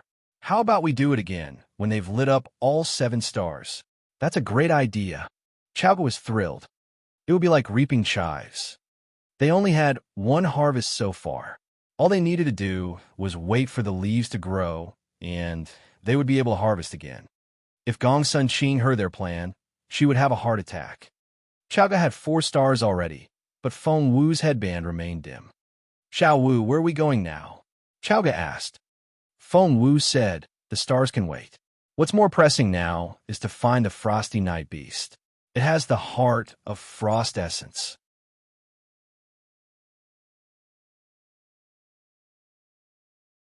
Chapter 771, The Crucial Moment. 771, The Crucial Moment. But where are we going to find that frosty night beast? And more importantly, can we beat it? Feng Wu was silent. Just then, something howled in the distance. Feng Wu's stomach lurched. That sounded ominous. What was that? Feng Wu and Xiaoge exchanged looks, and both turned in the direction of the sound. A snowy white magical beast jumped into sight, then ran toward them at full speed. That's a mean magical beast. What's going on? Seeing the intimidating beast with horns sticking out of its head, Xiaoge was on edge. What was more, a candidate was being chased by the beast. It was a girl so slim that she looked like she could be blown away by the slightest breeze. The girl was in a wretched state as she staggered forward. She almost tripped more than once, but managed to regain her balance at the last moment. Seeing Feng Wu, she cried out, "Run! You people run!" After that, she changed direction and led the ice-fire beast away from them. Feng Wu thought the girl would veer their way with the beast, for the crowd here might draw the beast's attention away. Once the beast was distracted, the girl might be able to escape danger. However, at the crucial moment of life and death, the thin girl chose to lure the ice-fire beast away from them. Feng Wu found that very touching. Xiaoge looked at Feng Wu, who nodded back at her. Stop right there. Xiaoge ran after the beast and began to throw lances at it. Whoosh! Ice arrows appeared in Xiaoge's hands, and she threw them at the beast. They missed the beast at first, But as Chowga picked up speed, the arrows began to hit their target. 1 arrow, 2 arrows, 3 arrows. As soon as the arrows touched the beast's back, they bounced off a red shield made of fire. The ice fire beast remained unscratched. As a result, Chowga couldn't draw the beast's attention away. Just then, thump! The thin girl tripped, fell into a pile of snow, and couldn't get back to her feet right away. The ice fire beast growled. It sounded pleased. After the long chase, it was finally going to have a taste of its prey. Roar! The ice fire beast roared and was ready to pounce on the girl. It was going to swallow her whole. Stop! At that critical moment, Feng Wu finally caught up to the beast. Little Phoenix uttered a long and loud cry as flames spurted out of its beak. The fire successfully broke through the ice fire beast's defense system. What happened next was quicker than words could describe. Chowga threw out 7 ice arrows all at once. Whoosh, whoosh, whoosh. They were aimed at the beast's forehead, eyes, and heart, and the arrows hit all their targets. Roar! The ice fire beast bellowed furiously. That hurt. These abominable humans. The ice fire beast had to face the reality. In order to reach the girl, it had to get rid of that sordid bird and that detestable teenage human girl. Turning around, it charged at Feng Wu. Feng Wu narrowed her eyes, but she didn't lash out right away, for she wanted to see what other tricks the beast had. Little Phoenix and Feng Wu broke into a fight with the ice fire beast right away. The ice fire beast naturally specialized in both ice and fire attributes, whereas Little Phoenix had the ice attribute and Feng Wu fire. It was an equal match. Fire and ice exploded around them. The air froze and burned at the same time. Raging flames and biting frost fell by turns.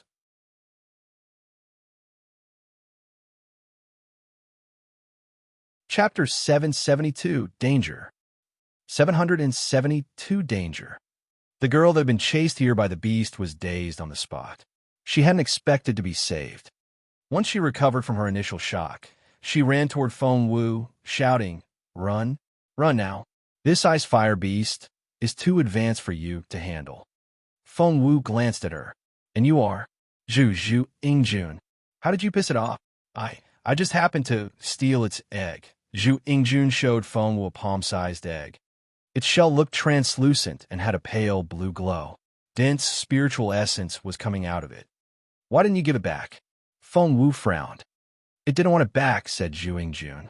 "There were 2 of them at first, and I tried to give one back, but it wouldn't even look at it before stomping it to pieces. So I just—" Zhu Yingjun was still talking when, whoosh, Feng Tutu woke up all of a sudden, opened its mouth, and swallowed the egg whole. Feng Wu was speechless. So was Zhu Yingjun. The ice fire beast turned its head to see that the egg was gone, and the look in its eyes grew savage all of a sudden. Roar! Little Phoenix had almost suppressed the beast, but the latter went berserk without warning. Thump! Chowga was thrown into the air. The ice fire beast then pounced at Little Phoenix. Its speed was unbelievable. The beast then opened its giant mouth, which looked as bottomless as a black hole, and it inhaled, sucking Little Phoenix in its direction. Little Phoenix, who had been moving nimbly in the air, felt as if it had been sealed in a block of ice. It went as stiff as a stuffed animal and couldn't even move a muscle. Roar! The ice fire beast grinned hideously. It sucked Little Phoenix's small body into its mouth. Feng Wu couldn't just stand there and watch. Moving as fast as she could, she reached the beast the next second. Gripping the beast's upper and lower jaw with one hand each, she forced its mouth open. But that ice fire beast was formidable, and Feng Wu had to use all her strength to stop it from closing its mouth. Her slender arms shook, threatening to give out. The ice fire beast's crazed eyes seemed to spit fire, and the 2 of them were locked in a stalemate. Little Phoenix was already in the beast's mouth. Seeing that the jaws had been forced open, it grabbed the chance to fight its way out. In the end, it was able to crawl out before its strength gave out. By then, Little Phoenix was soaking wet with sweat and looked as if it had been swimming. Roar! Seeing the ready meat escape from its mouth, the ice fire beast was beyond furious. It glared at Feng Wu. Then, a beam of white light shot out from its body. Shit! Feng Wu's heart sank. The beast had leveled up. It had been a level 5 spiritual grandmaster, but had just become a level 6. And it was a level Feng Wu hadn't reached yet. The ice fire beast grinned viciously, eager to taste blood. This petty human was going to die. The ice fire beast lunged for Feng Wu's fair, slender neck with its sharp teeth. Feng Wu twisted, dodging the attack. As Feng Wu fled this way and that, the ice fire beast ran after her in a frenzy. Chaoga was exhausted and had collapsed on the ground with a severe injury. Little Phoenix was recovering in Feng Wu's arms. And that poor girl had been smashed to the ground and had passed out.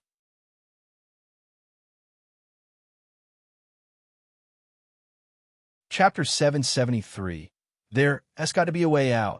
773 there's got to be a way out. Feng Wu wanted to run, but she saw the ice fire beast head for Chaoga. No, the beast was way too powerful. One smack and Chaoga would die. Without hesitation, Feng Wu struck the ice fire beast hard in its back. The ice fire beast was ready to stomp Chaoga to death when Feng Wu kicked it in the butt. That was outrageous. Roar! The ice fire beast forgot about Chaoga and Zhu Yingjun right away. Instead, it pounced at Feng Wu. Once it killed the strongest of the three, it would be able to take care of the other two. The ice fire beast told itself this. Seeing the beast come her way, Feng Wu turned to run. Run, run, run. She had to lure the ice fire beast away, or Chaoga and Zhu Yingjun would be dead for sure. Moreover, this magical beast belonged to Zone 2. It shouldn't be running wild to kill freely here in Zone 3. The wind brushed over Feng Wu's skin, flinging snow in her face. It was so cold that her bones hurt. But she couldn't stop. She had to run. She had to run as fast as she could. She had been careless. If she had joined hands with Chaoga and the bird from the start, the beast wouldn't have gotten the chance to make a breakthrough. But now, her only option was to lure the beast away, then work from there. Feng Wu led the ice fire beast toward Zone 2. Keeping its gaze on Feng Wu, the ice fire beast galloped forward at its top speed, driven by its rage. The girl and the beast were both running as fast as they could in the snowfield. It was intense and perilous. Speed was a magical beast's advantage, and the ice fire beast was able to run a little faster than Feng Wu. It wasn't obvious at first, but as time passed, the distance between them grew shorter and shorter. Looking over her shoulder, Feng Wu saw that the 1,000 m between them had been shortened to 800 m. At this rate, the beast would eventually catch up. What should she do? Various ideas popped into Feng Wu's head. She had to think of a way to get herself to safety before it caught up to her. The ice fire beast ran very fast. 700 m, 600 m, 500 m. Feng Wu gritted her teeth and kept running. Luck wasn't on her side. Before she knew it, daylight faded. Night was closing in, and it grew colder. The temperature in the snowfield plummeted. -30, -40, -50 degrees. It was freezing. Every breath she exhaled turned into white mist. Feng Wu looked over her shoulder again. The distance between her and the beast had been shortened to 200 m. Shit! Feng Wu's stomach lurched. As night set in, the wind howled, and she was losing strength from the continuous running. The ice fire beast, on the other hand, was indigenous to Proud Snowfield. The cold didn't affect it at all. If Feng Wu's estimation was right, the beast would catch up to her in 10 minutes. 10 minutes. 10 minutes. Looking into the distance, Feng Wu could see nothing but an endless snowfield. How despairing that view was. There was an option out there that could save her. She could hit the panic button. The moment she pressed it, she would be teleported out of this terrain. However, Feng Wu smiled bitterly. She had made a bet with Mu Yao Yao. If she didn't get into Imperial College, she would have to give her head to that girl. What was more, she needed to get in because of Junlin Yuan.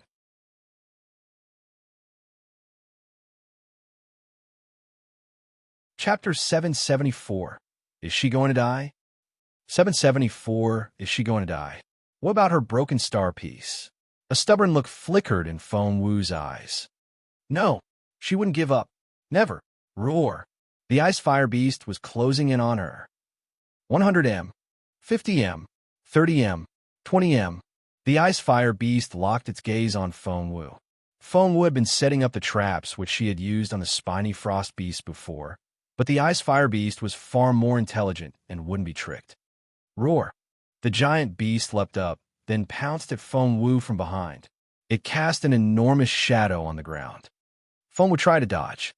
However, a long chain suddenly grew out of the ice fire beast. That thick black chain had evolved from a black hair on its forehead. The chain flew out and caught Feng Wu right away. At that moment, Feng Wu finally knew what it felt like to be helpless and full of despair. There was a terrifying hook on the chain. It stabbed into Feng Wu's lower back, and with a jolt, the ice fire beast pulled the chain back. Feng Wu was dragged back until she was in front of the beast. Thump, thump, thump. The ice fire beast brandished its front paw at Feng Wu, who was within reach now. That hurt.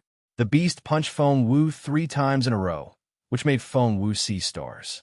She spat out a mouthful of blood. She almost fainted from the blows. It hurt. She felt like she was dying. But if she gave up just like that, she really would be dead in no time. Summoning her strength, Feng Wu gathered her spiritual essence, grabbed the dagger that was hidden in her sleeve, and stabbed the ice fire beast's forehead. Once infused with spiritual essence, the sharp blade glinted coldly and looked invincible.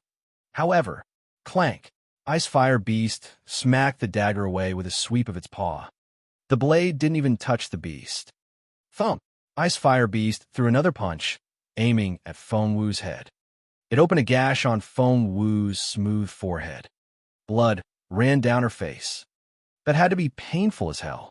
Feng Wu's vision went dark, and she could barely see. She felt as if she was drowning in a dark ocean, and her head was filling up with water. Feng Wu knew that it came from the fear of death. Wait, the rabid beast then smelled Feng Wu's blood. It was sweet, scrumptious, and full of spiritual essence. The ice fire beast could finally think straight again. Without hesitation, it followed its instinct and lowered its head. Whoosh! It buried its sharp fangs into Feng Wu's slender neck. Ouch! That hurt. Gurgle. Feng Wu could hear the beast sucking her blood. It was her blood. Feng Wu was tiny compared with the beast, and it could drain her in a few more gulps. Back in Imperial College, Grand Secretary Feng was leaning forward in his chair as he stared at the screen with the biggest frown. He was watching Feng Wu and the ice fire beast. He had been watching since the chase and had been on edge the whole time. He was furious when he saw what the beast was doing to Feng Wu. Xiao Wu, hit the button. Now. Grand Secretary Feng jumped to his feet and stared at the screen. What button? Priest Wu, who had dozed off, was woken up. Rubbing his sleepy eyes, he looked curiously at the screen. What could alarm the vice principal of Imperial College so much? What Priest Wu saw made him open his eyes wide. What the hell?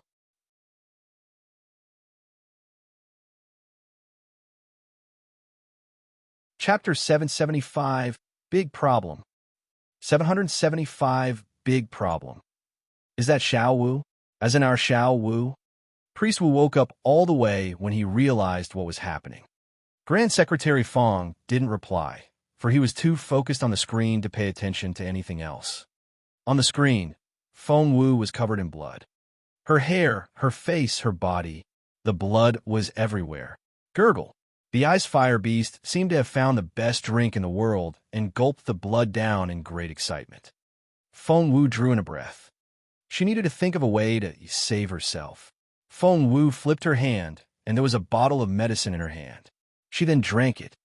What did Xiao Wu drink? Priest Wu was confused. Grand Secretary Feng had no idea. Was it some sort of potion that could instantly increase Feng Wu's strength? Priest Wu made the same guess. Can it be a potion that can immediately increase her strength? She's a good medicine refiner. Maybe. Just then, bah! The ice fire beast, who had been sucking on Feng Wu's neck, wrinkled its nose in distaste. Before it knew it, The beast tossed Feng Wu away. What taste was that? It stank, it was bitter, and it tasted disgusting. As soon as the ice fire beast threw Feng Wu away, Feng Wu twisted swiftly in the air and landed on her feet. She then dashed off without hesitation. Grand Secretary Feng and Priest Wu watched with open mouths. What on earth did Feng Wu drink? The ice fire beast had actually gagged at the taste. Taking advantage of the hard-earned opportunity, Feng Wu bolted. That wretched human. The ice fire beast was furious. That blood was so delicious, and the girl had run off before it could enjoy itself. That foul taste had to be temporary. It would draw out all her blood once it caught her again. That way, it could filter the taste out of the blood and enjoy it again. At that thought, the ice fire beast chased after Feng Wu once more. Feng Wu was covered in blood. She left a trail of blood behind her. And that was just the beginning. The low temperature sealed the wounds on Feng Wu's body before long. Although it stopped the bleeding, it also introduced cold air into her system. Feng Wu grew hotter and weaker as she ran. The ice fire beast followed her in hot pursuit. It had only grown stronger after consuming Feng Wu's blood. Suddenly, there was a rumbling sound. What was that? Looking over her shoulder, Feng Wu saw a spiritual essence fluctuate violently around the ice fire beast. Seriously? Feng Wu didn't know how to describe her despair at that moment. The ice fire beast was much stronger than her to begin with, and it was going to level up even further. After sucking her blood, her enemy was going to make a breakthrough. Feng Wu felt like crying. In front of the screen, Grand Secretary Feng and Priest Wu were equally shocked. Priest Wu said in astonishment, "I thought the girl was a cripple, but she was able to get away from a level 6 spiritual Grandmaster magical beast. Those people out there didn't know Feng Wu at all." Grand Secretary Feng's eyes flickered. This isn't a fair exam anymore. Grand Secretary Feng shook his head. A level 6 magical beast should never have been part of the exam. It's going to be a level 7 magical beast after the breakthrough, Priest Wu reminded him. However, something else had shocked Priest Wu even more.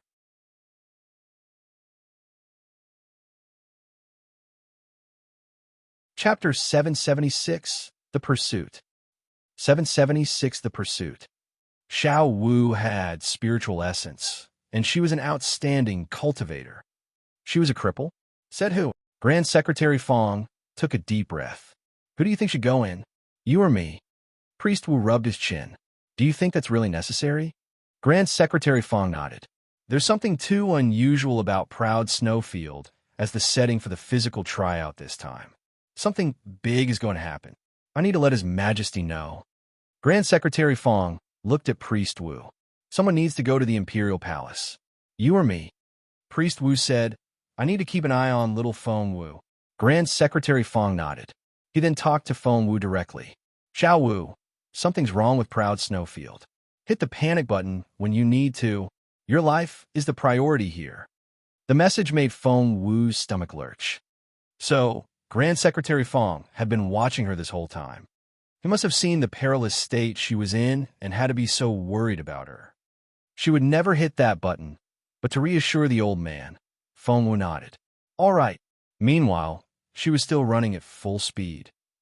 However, she was feeling weaker and weaker. The ice fire beast had stopped chasing Feng Wu. Instead, it sat down and began to absorb spiritual essence from the air, so as to move up to the next level. Magical beasts were naturally more powerful than human beings in their martial prowess. Not to mention that the ice fire beast was a level higher than Feng Wu. After this, it would be 2 levels higher. Before, Feng Wu was confident that she could lose the beast in a chase, but after drinking her blood, the ice fire beast was now so familiar with her smell that she would never be able to get away from it. The hair on Feng Wu's back stood up at that thought. But was she going to withdraw from the tryout? That had never been an option for her. And she was in. Feng Wu checked the map in her head.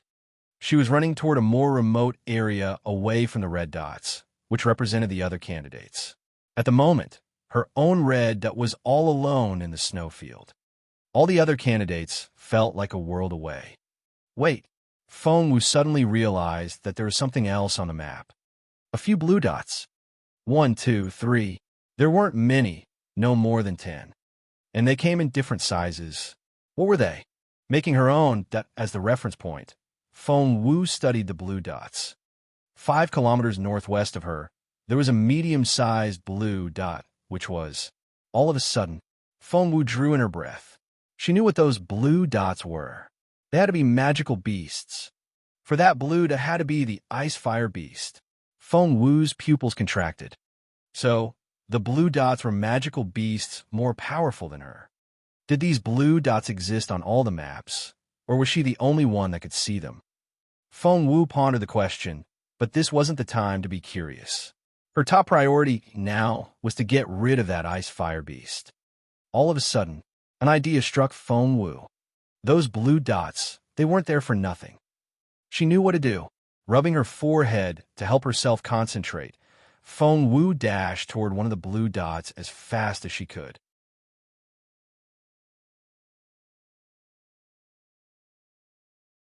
Chapter 777 Damn. 777 Damn.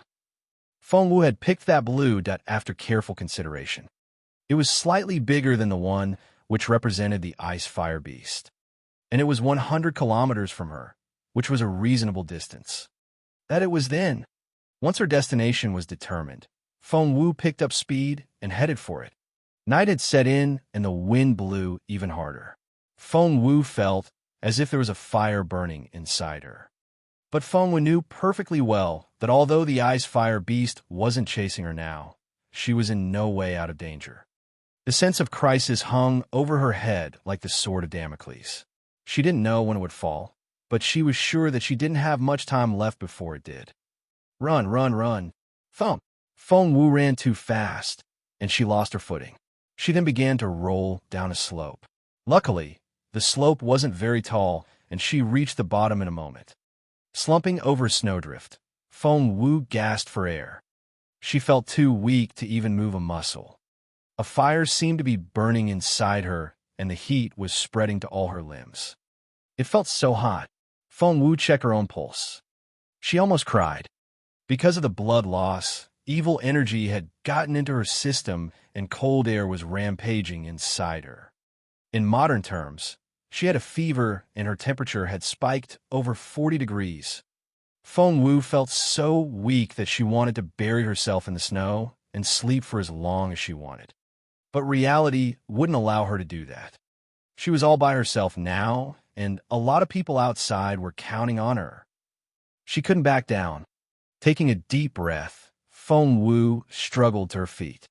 She was having a hard time thinking straight and could barely keep her balance. She would trip over her feet every few steps. After falling down into the snow again, Feng Wu flinched at the chill on her cheek. Patting her head to wake herself up, she scrambled to her feet again. She had quite a bit of medicine with her, but no antipyretic. It wasn't that she didn't know how to make it, but that she just never expected to need it one day. Moreover, in order to break free from the ice-fire beast, Feng Wu had poured a peculiar potion down her throat. That potion was concocted by mixing a lot of ingredients with weird taste together. Not only did it stink, it was also detrimental to one's health. Feng Wu had created it to set other people up, but as it turned out. However, it had helped her get out of the ice-fire beast's jaws, so what if it tasted a little weird? But Feng Wu was well aware that her impaired state was directly caused by that potion. 50 km, 30 km, 10 km. Feng Wu stumbled and staggered, but she was getting closer and closer to her destination. She took another look at the map. Please don't let that blue dot go anywhere. After all the hardships she endured, she finally hauled her semi-functional body into the valley. Her savior, the other magical beast, couldn't leave now. Staring at the map, Feng Wu saw that the magical beast was slowly moving away. Seriously? Feng Wu's eyes popped. After everything she had done, right at that moment, rumble, heavy footsteps came from behind her. Feng Wu looked over her shoulder. Shit, the ice-fire beast was coming. After the breakthrough, the ice-fire beast had ample spiritual essence. It looked invigorated, and its speed had doubled. It spotted Feng Wu from hundreds of meters away. On the plain snowfield, Feng Wu was such an eye-catching target that she couldn't be missed. That stupid human girl. She was so dead. The ice fire beast stared at Feng Wu with bloodthirsty eyes.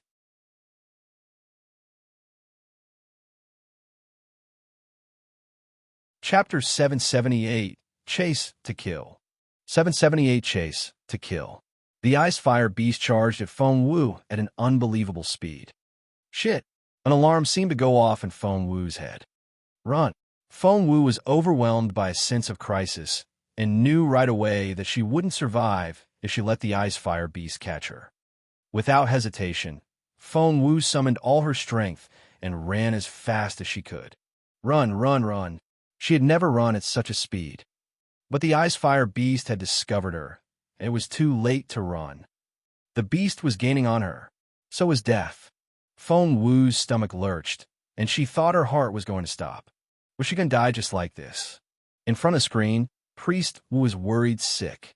That girl, why wouldn't she withdraw from the tryout? Hit the button. Now. Priest Wu sent a message to Feng Wu. The voice came out so loud that Feng Wu thought her eardrums had shattered, and it made her head spin. But withdraw from the tryout. Feng Wu shook her head. That had never been an option for her. There had to be a way out. There had to be. All of a sudden, an idea came to Feng Wu. Yes, she wouldn't be able to catch up with the other blue dot, regardless of what kind of magical beast it was, but she could somehow draw it to her. With bait big enough, it could be done. At that thought, Feng Wu shook the cub awake. Feng Tutu might be sleepy all the time, but it was a smart and reliable companion in a critical moment like this. All Feng Wu could use was her own blood.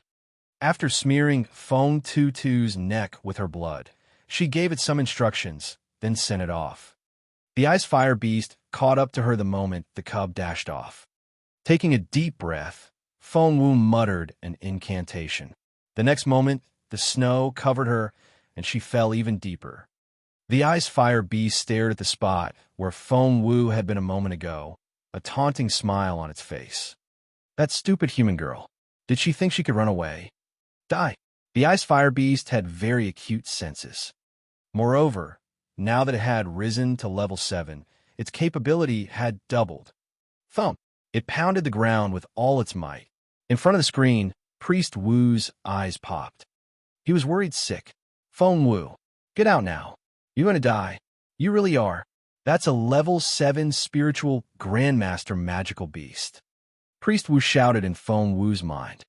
Feng Wu drew in a breath. She couldn't afford the distraction anymore. Then, she removed the headband given by Imperial College. Squeak! Priest Wu realized that although he could still see Feng Wu, he could no longer hear her voice. That was to say, she wouldn't be able to hear him either. Priest Wu was astonished. What on earth was the girl going to do? Priest Wu was exasperated, but he couldn't just drag Feng Wu out through the screen. All he could do now was stare at the screen nervously. Back in the snowfield, Feng Wu was hiding under a snowdrift. No matter where she hid, the ice fire beast seemed to be able to sense her in advance. It pounded on the ground continuously. And it was a level 7 spiritual grandmaster. Each blow created a 10 crater in the ground. And Feng Wu tried her best to dodge every time. She was able to narrowly get out of harm's way. Over and over again, cold sweat rolled down Feng Wu's forehead as time went by. If one looked closely, they would notice that her face had turned ghastly pale.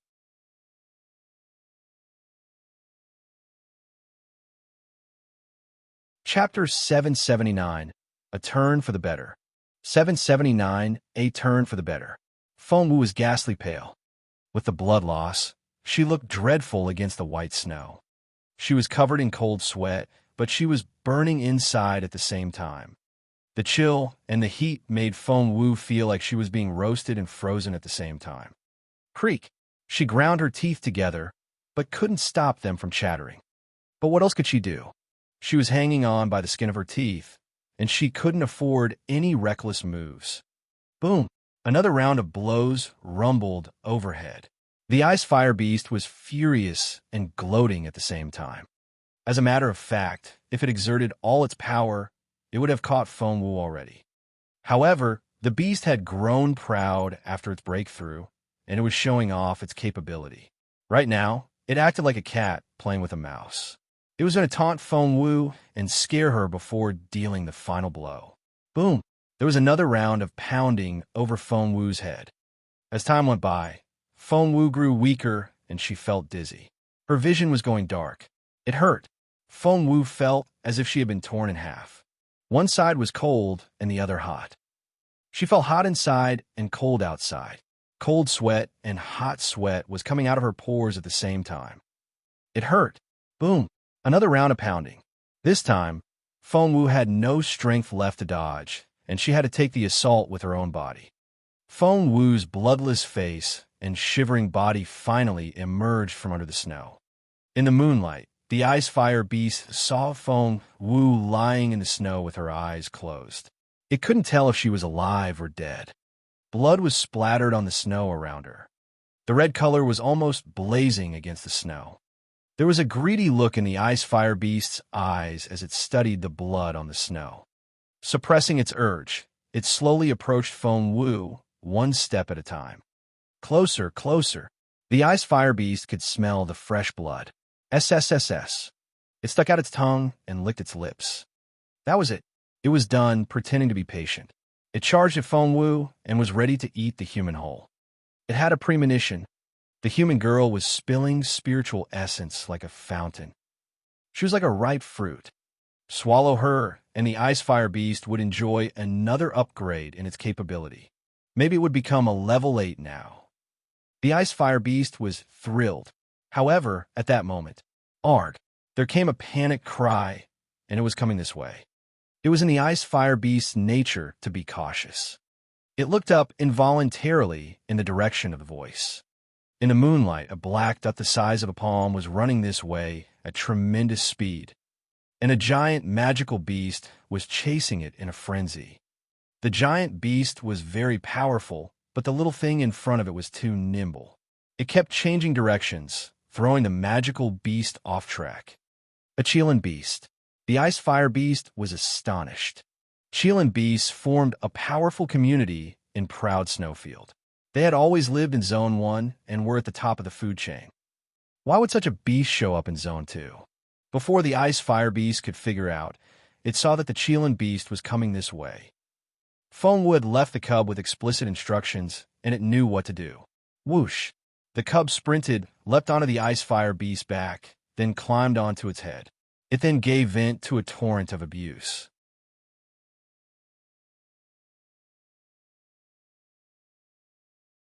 Chapter 780, Surprise. 780 Surprise. Hit me and my dad will kill you. The cub shouted in the language of magical beasts. Your dad. This Chilean beast was only a cub. Despite its young age, it was savage, extremely powerful, and very proud. It wouldn't stand for any sort of provocation.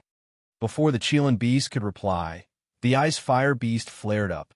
It's Dad. Are you kidding me? The ice fire beast had no idea that the tiger cub belonged to Feng Wu and only thought that the grudge was between the tiger cub and the Chilean beast. It bellowed, I'm not your dad. Get the hell off my head. It only wanted to get rid of the other two beasts so that they wouldn't try to take its prey. But the tiger cub took out an egg from the pouch around its neck. It was almost half the size of the cub's body. No, the Chilean beast screamed, but it was too late. Still sitting on the ice fire beast's head, the tiger cub aimed the egg at the tip of its horn, just like a human being cracking a chicken egg. Crack. Dad, didn't you say you wanted a fried egg? Fry this one. The tiger cub patted the beast's head. The ice fire beast was furious. Since when did it want a fried egg? Enraged, flames rose from under the ice fire beast's skin. Sizzle. The broken egg on its head was instantly cooked and really became a fried egg. But the ice fire beast had no idea what was happening on its head. Brother. Chilean beast cried out in disbelief. Its eyes popped. That was its little brother. Its parents had enjoined repeatedly before they left home this morning that it had to take care of its baby brother. But now, his brother had turned into a fried egg. The Chilean beast was infuriated. It went berserk. Its eyes turned bloodshot red as rage took over its mind. Instantly, ice arrows rose up into the air and flew at the ice fire beast. Dad, Dad, help, help!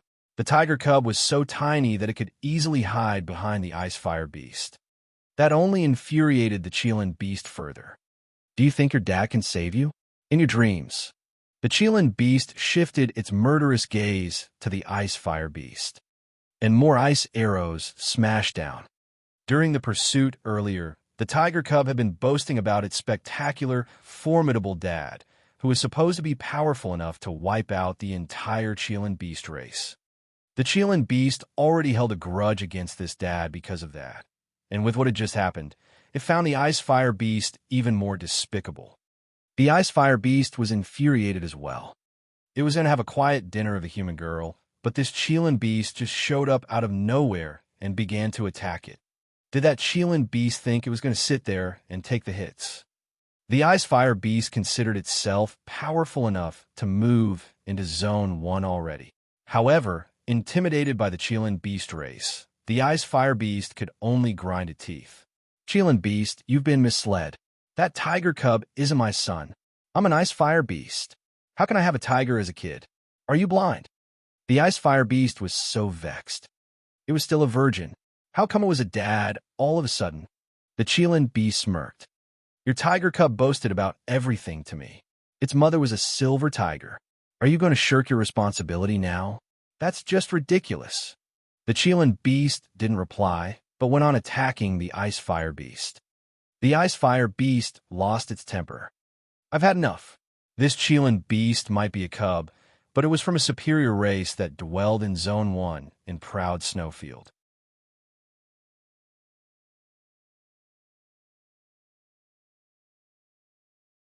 Chapter 781, New Hope? 781, New Hope. The ice fire beast was furious. I was only playing nice because you're from Zone 1. Are you ever going to stop? After being teased by the tiger cub this whole time and seeing its little brother get fried, the Chelan beast had lost its senses. It was common for magical beasts to break into fights for no reason. Hence, thump, thump, thump. A fight broke out right away. Seeing the two finally exchange blows, the tiger cub let out a breath of relief. It jumped down from the ice fire beast and dashed into a snowdrift. The next time it showed up, it was next to Foam Woo. Roar! The cub boasted about its achievement to Foam Woo. But Foam Woo was lying in the snow, her skin damp and cold from sweating profusely. The cub nudged Foam Woo, but she didn't move. It nudged Foam Woo again, but still got no response. Bewildered, the cub nudged Foam Woo repeatedly as it whined. Right now, Foam Woo felt as if her head was on fire. The fire then spread out and grew bigger. The fire spread from inside out and threatened to burn Foam Woo into ashes. The cub was worried sick. What should it do? The Chelan beast and the ice fire beast were fighting a short distance away. The wind picked up the loose snow from the ground and threw it into the air, along with some blood. The air itself smelled of danger. The cub found it too dangerous to stay here, but it was too little to carry Foam Woo away. It had no choice but to drag Foam Woo all the way to the foot of a snowdrift, then cover her up with a thick layer of snow. The cub walked around Foam Woo, so worried that it was in tears. What? The cub noticed the jade pendant hanging on Foam Woo's waistband. It glittered in the darkness. What was that? Following its instinct, the cub pulled the pendant off Foam Woo's waistband, then put on the wound on Foam Woo's neck. It wondered if the pendant could help. The cub shivered a little in the chilly wind. It then found a comfortable spot in Foam Woo's arms and closed its eyes. It was still so young, and it had used up its spiritual essence to lure the Chelan beast here. The cub soon slipped into deep meditation. As for Foam Woo, it was as if a volcano was erupting inside her body, but at the same time, she was freezing on the outside. An endless mountain range seemed to separate the inside from the outside, and it felt as if the two sides would never be compatible. Foam Woo couldn't move, but her mind had never been so clear. Was this terminal lucidity? Feng Wu had a bitter taste in her mouth. She had considered combining the spiritual energy of two attributes, but she had activated the elements of fire and earth, but not ice. Without the ice element, she wouldn't be able to merge fire and water together. Feng Wu was full of utter despair when, all of a sudden, thump, something snapped inside her. It was as if a thick layer of ice had cracked. The ice then grew thin and collapsed. That was what seemed to be going on in Feng Wu's dantian. That, Feng Wu thought she could see dots of white light flying around her. They felt like cold breath and looked like pretty snowflakes. Was she hallucinating? Feng Wu thought that she was imagining it because she was under the snow. She was fantasizing about having an ice attribute. But how can that possible? A wry smile appeared on Feng Wu's pale face. All of a sudden, the ice began to fly into her body.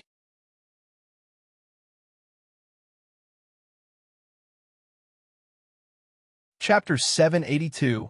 Activate the Ice Attribute. 782. Activate the Ice Attribute. It was the tiniest amount, but was enough to wake Feng Wu up. It was like a few drops of rain falling into a raging fire. What? Feng Wu's heart skipped a beat. What did that mean? Had she somehow activated a specialization in the ice attribute? But didn't the activation take place when one was young? Was it still possible for adults? Feng Wu was beyond astonished. She was so weak that she almost passed out from the excitement.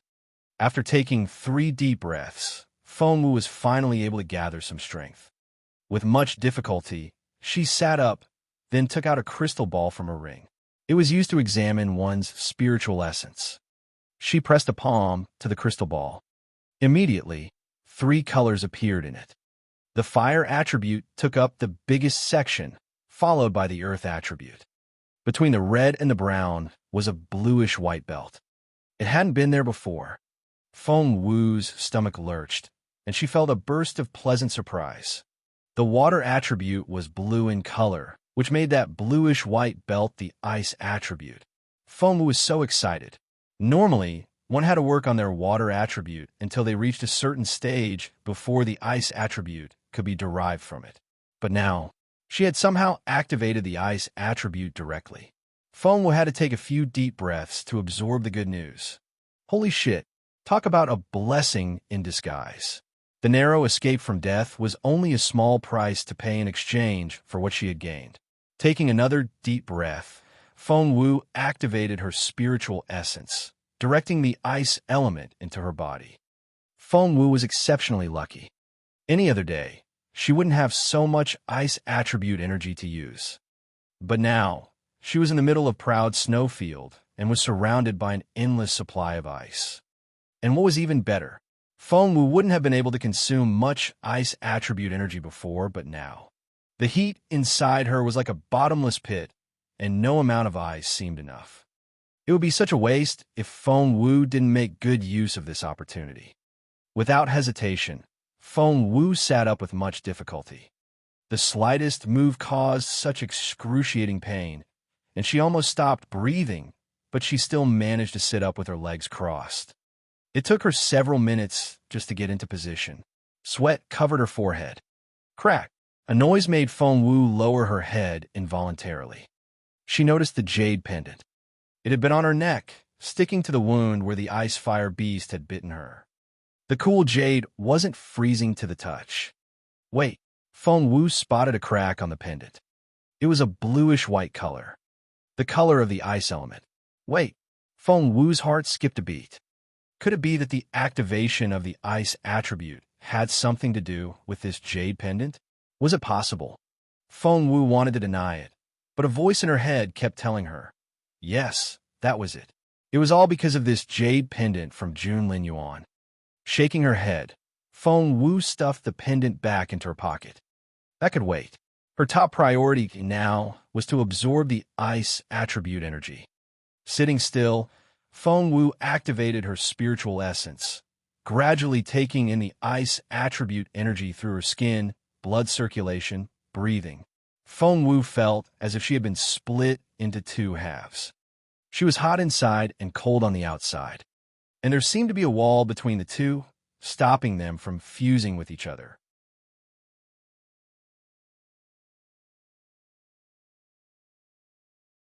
Chapter 783, How's the girl doing? 783, How's the girl doing? The ice attribute energy gradually seeped into Feng Wu's body. It then met the fire attribute energy. Whoosh! There was a sizzling sound, which was expected when water met fire.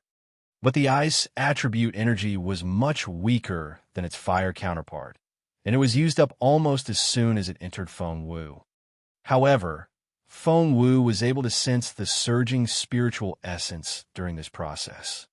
She absorbed more, which was consumed, and the process was repeated all over again. Time passed without her knowing it. The sun rose, dispelling the darkness. Then darkness returned again. She lost track of time. Meanwhile, Priest Wu was worried sick in front of screen. Grand Secretary Fong returned to find that the screen had gone dark. What happened? Priest Wu smiled bitterly. Xiao Wu took off her headband. We can't hear her. But what happened to the visual? Grand Secretary Fong glared at him. Priest Wu gave him a wry smile. She's underground. Come to think of it, that girl is so incredible. He then told Grand Secretary Fong what happened. Grand Secretary Fong's mouth fell open. The girl is practically a miracle worker. Grand Secretary Fong had thought he would lose Feng Wu for good, but the girl was able to open a new path. She had instructed the tiger cub to lure a Qilin beast to her location before instigating a fight between the two beasts, which was still ongoing. From the bait to the actual fight, so many things could have gone wrong, and every step could have led to a complete failure. But Feng Wu had done it. That tiger cub is an awesome little thing, too. Grand Secretary Fong shook his head with a wry smile. It had been sleeping in Feng Wu's pocket all this time, and no one knew it could be such a great help in a critical moment like this. By the way, what did His Majesty say? Priest Wu asked. Grand Secretary Fong shook his head. The entrance of Proud Snowfield is closed, and a lot of work will be involved if we want to open it again before the tryout ends. His Majesty is working on it. He then checked the screen on the left for the current rankings. The first had changed to Yuminji. Xian Yuan, he was second, and Gong Sunqing was third. He read all the 200 names. Feng Wu wasn't there. Grand Secretary Fong smiled bitterly. When was that girl going to come out of the snow? Outside Imperial College. Many were discussing animatedly about the change in the rankings. Yuminji is first now. What's so surprising about that? Where else should the sacred sun be? Princess Mu Yaoyao fell out of the rankings the other day for some unknown reason, but she's making her way back up. She's already 10th.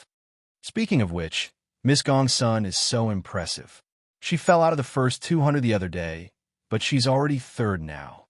That Feng Wu, on the other hand, never made it into the rankings. It seems she's really a good-for-nothing. Of course she is. She's always been a cripple. No one expected otherwise. Hey, do you know Duan Chaoga, that friend of Feng Wu's? What do you think? She's like Feng Wu's most loyal minion. Look, Duan Chaoga is 7th. Wow, that's really something. Duan Chaoga is 7th, and Feng Wu isn't even in the first 200. If Duan Chaoga makes it into Imperial College and Feng Wu doesn't, oh God, Feng Wu will be so mad.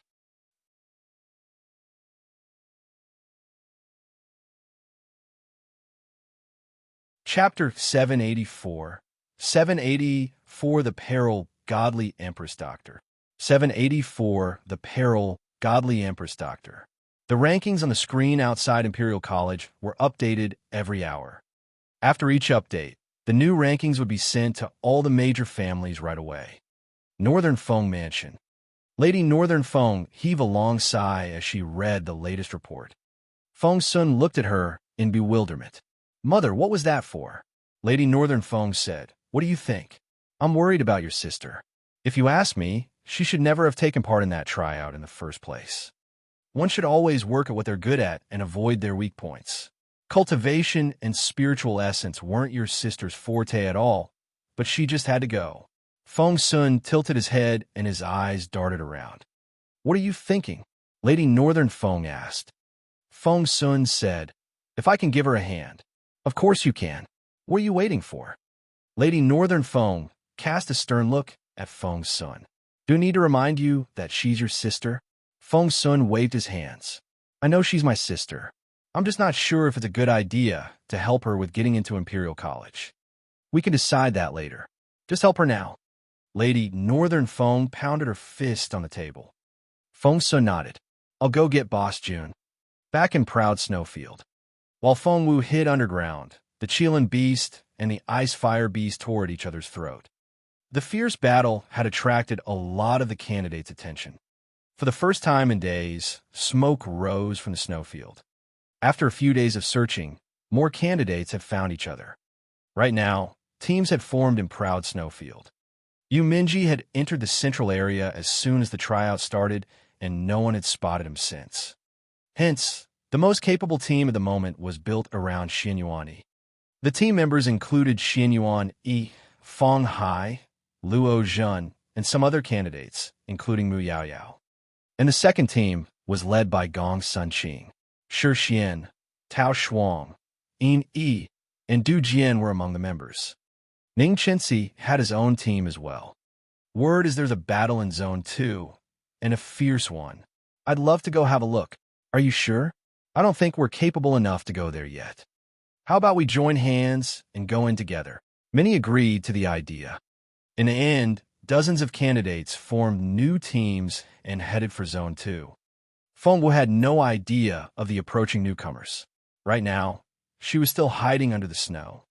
Once the ice attribute energy entered her dantian, it was transformed into spiritual essence and circulated around her body.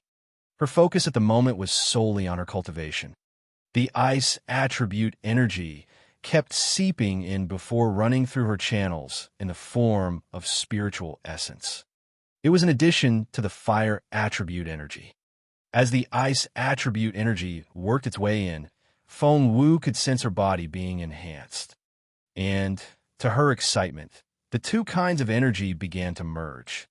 No matter how much ice attribute energy entered her body, it would be melted down. Feng Wu had brought some spiritual stones with her. Whenever her spiritual essence ran out, she would draw on the top-grade spiritual stones.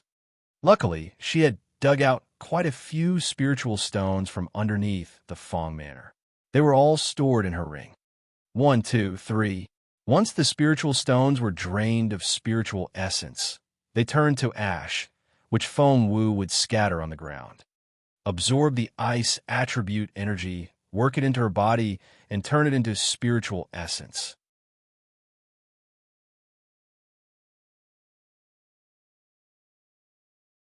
Chapter 785, Out of Danger.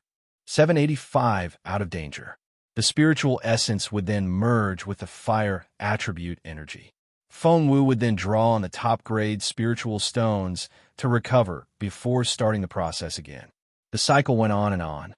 Although she didn't make any progress in her cultivation level, Feng Wu was getting stronger with this cultivation cycle. Time crawled by. Feng Wu stopped her cultivation when she sensed that she had attained perfection at her current level. Slowly, she opened her eyes.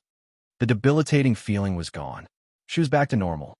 She had finally consolidated her foundation, which had been a little shaky lately with how fast she was making progress. Feng Wu rubbed Feng Tutu in her pocket. Thanks to this little guy, who had lured that Qilin beast here at the critical moment, she was still alive. Brushing the snow away, Feng Wu saw daylight again. After spending days in the dark, the white snow stung her eyes a little. Feng Wu raised a hand to shield her eyes from the light. She only put her hand down after she got used to the light outside again. It was a mess in the snowfield. The ice fire beast was lying in a pool of blood. Its chest had been slashed open, and its entrails were everywhere, making for a gory scene. But it wasn't dead yet. It was staring at Feng Wu. It could no longer pose a threat. Instead, the light in its eyes was fading. Feng Wu then checked the other side. The Qilin beast didn't look any better. It was lying less than 10 meters away from the ice fire beast. There was a gash on its neck which had almost decapitated it. Its head was barely attached to its body. It made a raspy noise when it spotted Feng Wu, but couldn't utter a proper sound. Grand Secretary Feng and Priest Wu watched with open mouths. Even this is possible. The two old men exchanged looks of amazement. She had lured the Qilin beast over and hidden in the snow, and was now coming up to clear the mess afterward. By clearing up the mess, Feng Wu crouched down, took out a dagger, and whoosh. She cut a horn off the ice fire beast's head. Arg! The ice fire beast screamed and glared at Feng Wu. These cruel, despicable human beings. Feng Wu smiled a little. Are you accusing me of being cruel and despicable? Well, it's the law of the jungle. After that, she raised the blade and cut off the remaining horn. There were two horns on the ice fire beast's head, known as the fire dragon horn and the ice dragon horn respectively. They contained all the beast's achievements in cultivation. Feng Wu specialized in both the ice and fire attributes, and the two horns would benefit her greatly. You'll die without ice attribute energy. Mwah! The ice fire beast glowered at Feng Wu. Blue veins popped on its forehead, and its face was twisted with rage. Feng Wu raised a hand, and a ball of fire appeared on her palm. The ice fire beast watched in bewilderment. However, to its amazement, it saw the ball of fire then become encased in an ice cube. The cube wrapped around the fire like a protective lampshade. No. The ice fire beast stared at Feng Wu so hard that its eyes popped. That was impossible. The beast couldn't believe it. The girl hadn't had the ice attribute energy in her when it had sucked her blood. I guess I have you to thank. Feng Wu darted an indifferent glance at the beast. Without you, I probably would have never been able to activate the ice attribute.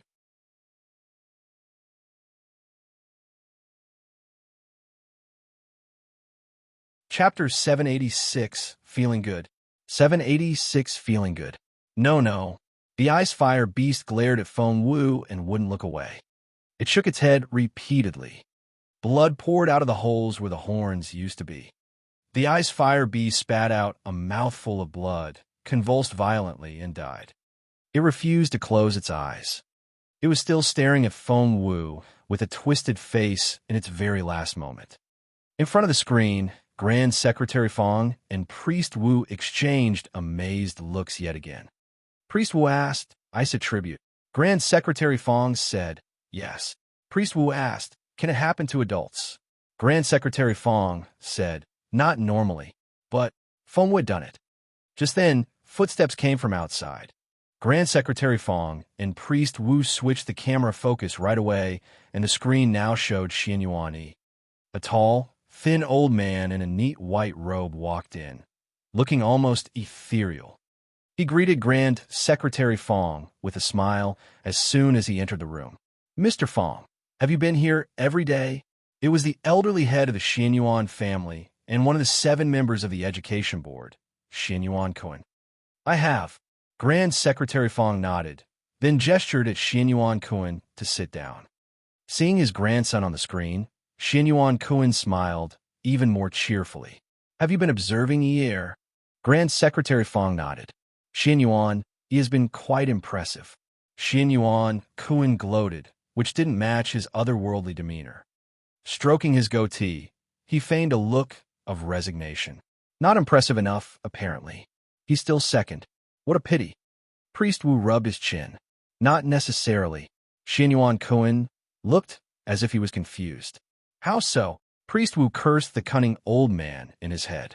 The old fox was doing this on purpose. However, he still answered the question. The sacred son might be first in the physical tryout, but he did very poorly in the written exam. We can't say for sure that he'll be first. Xian Yuan Kun rubbed his chin, as if he was lost in thought, but his eyes flickered. He then waved his hand. No, that can't be. The sacred son is as famous as his royal highness. There's no way my heir will be able to surpass him. Priest Wu vented his sarcasm inwardly. If that's the case, cut the crap already. However, in order to keep Xian Yuan Kun's attention away from Feng Wu, Priest Wu had to find every excuse to compare Xian Yuan with Yuminji. Of course it's possible. Anything is possible. We'll never know before the final results are out. Priest Wu gave a double-edged reply. In fact, Priest Wu found Feng Wu much more promising than Xian Yuan. Grand Secretary Feng had warned Priest Wu already. For some special reason, Feng Wu's recovery of her cultivation ability couldn't be made public yet. It had to stay a secret. Priest Wu grinned at Xianyuan Cohen. To him, first and second place in the exam should belong to Feng Wu and Yuminji. There was no hope for Xianyuan Yi. However, old man Xianyuan here took the bait. You really think my ear has a chance? Yes, of course. Everyone has a chance. Have faith.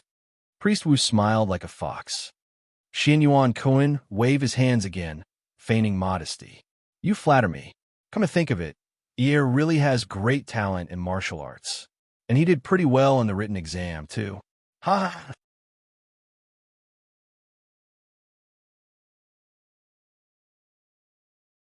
Chapter 787, Exposed?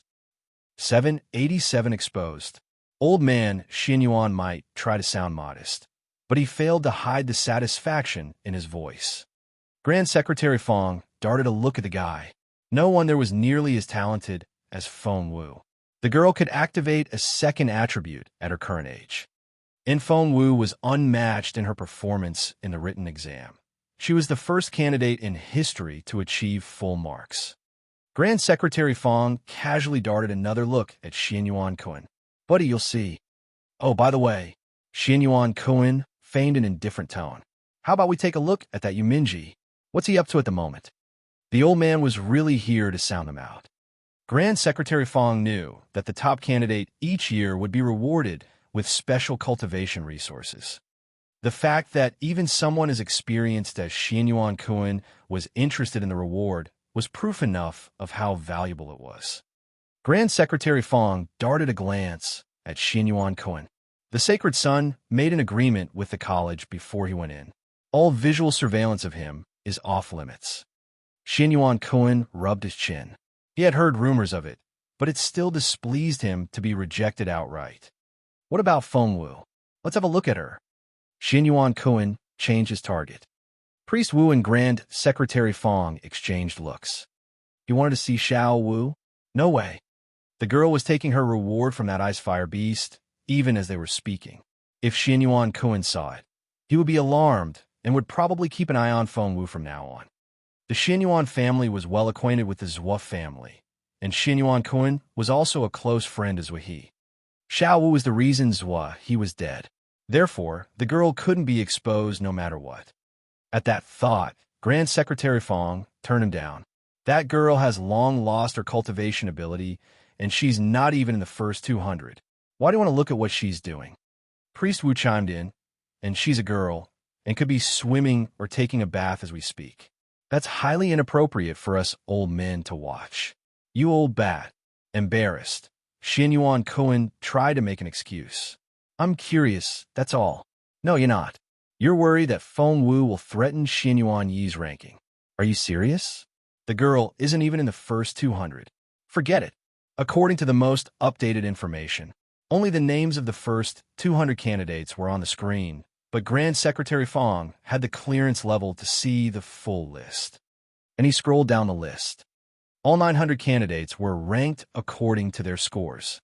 Of the original 1,000 candidates, 100 had withdrawn because of the dangers they had run into. Of the remaining 900 candidates, Feng Wu was ranked last. Even someone as composed as Xianyuan Cohen couldn't suppress his laughter when he saw the rankings. Grand Secretary Fong and Priest Wu both frowned. Xiao Wu had absorbed the spiritual essence of both the Ice Fire Beast and the Qilin Beast, but because she had removed her headband, the stars weren't lit. Otherwise, she would be at the top of the list. Xianyuan Cohen had no idea what the other two old men were thinking. Stroking his beard, he smiled wryly. The first in the written exam is last in the physical tryout. That's a first. Xianyuan Cohen left the room, still chuckling. Feng Wu had no idea what was going on outside, nor was she aware of the harsh comments about her. Right now, she was focused on absorbing every last bit of the spiritual essence coming out of the Ice Fire Beast.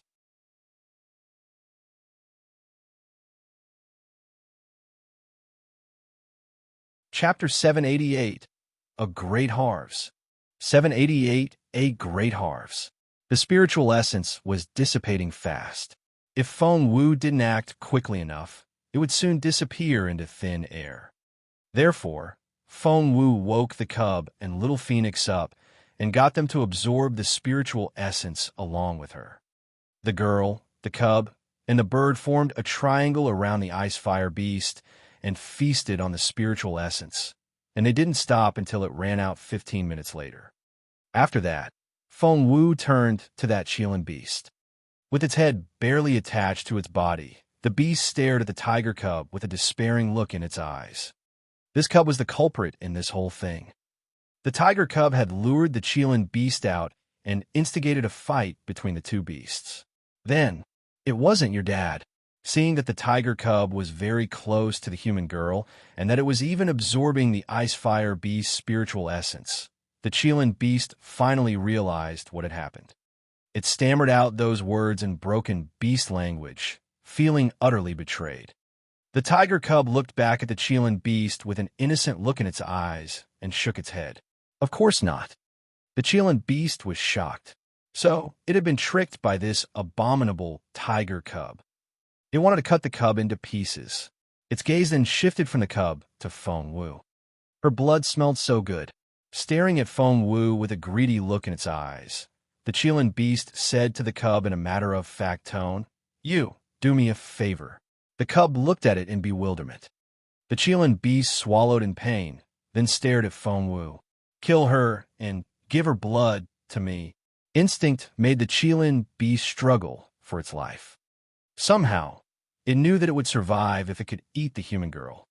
Had it known better, had it known that the human girl was hiding in the snow, it would have shared the girl with that ice-fire beast. She would have been dead by now. Feng Wu recognized the murderous look in the Qilin beast's eyes. What is it saying? Feng Wu didn't understand the language. It said, "Kill you, drink your blood." While the cub was still gesturing with its paws, little Phoenix, who was the more intelligent one, translated for Feng Wu. And if it knew that you were hiding in the snow, it wouldn't have fought with the ice-fire beast. It would have shared you with the ice-fire beast, and they could eat you together. Little Phoenix broke the cruel news to Feng Wu. Feng Wu was speechless. Luckily, the cub had dragged her into a pit, or she would have been eaten up by now. Feng Wu went up to the Qilin beast, crouched down, and stared at it coldly. "I didn't mean to get you involved, and I was sorry that you almost got decapitated. I was going to treat your wound." The beast might be beyond saving for other doctors, but not Feng Wu.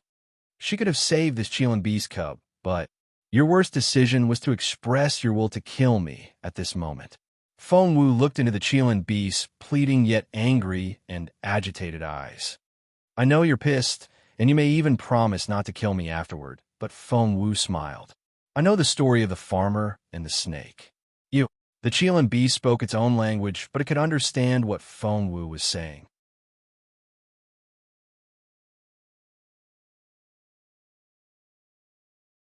Chapter 789, Men in Black. 789 Men in Black. It stared at Feng Wu with unblinking eyes. Finally, the Qilin beast spat out a mouthful of blood before collapsing on the ground. It died with its eyes open.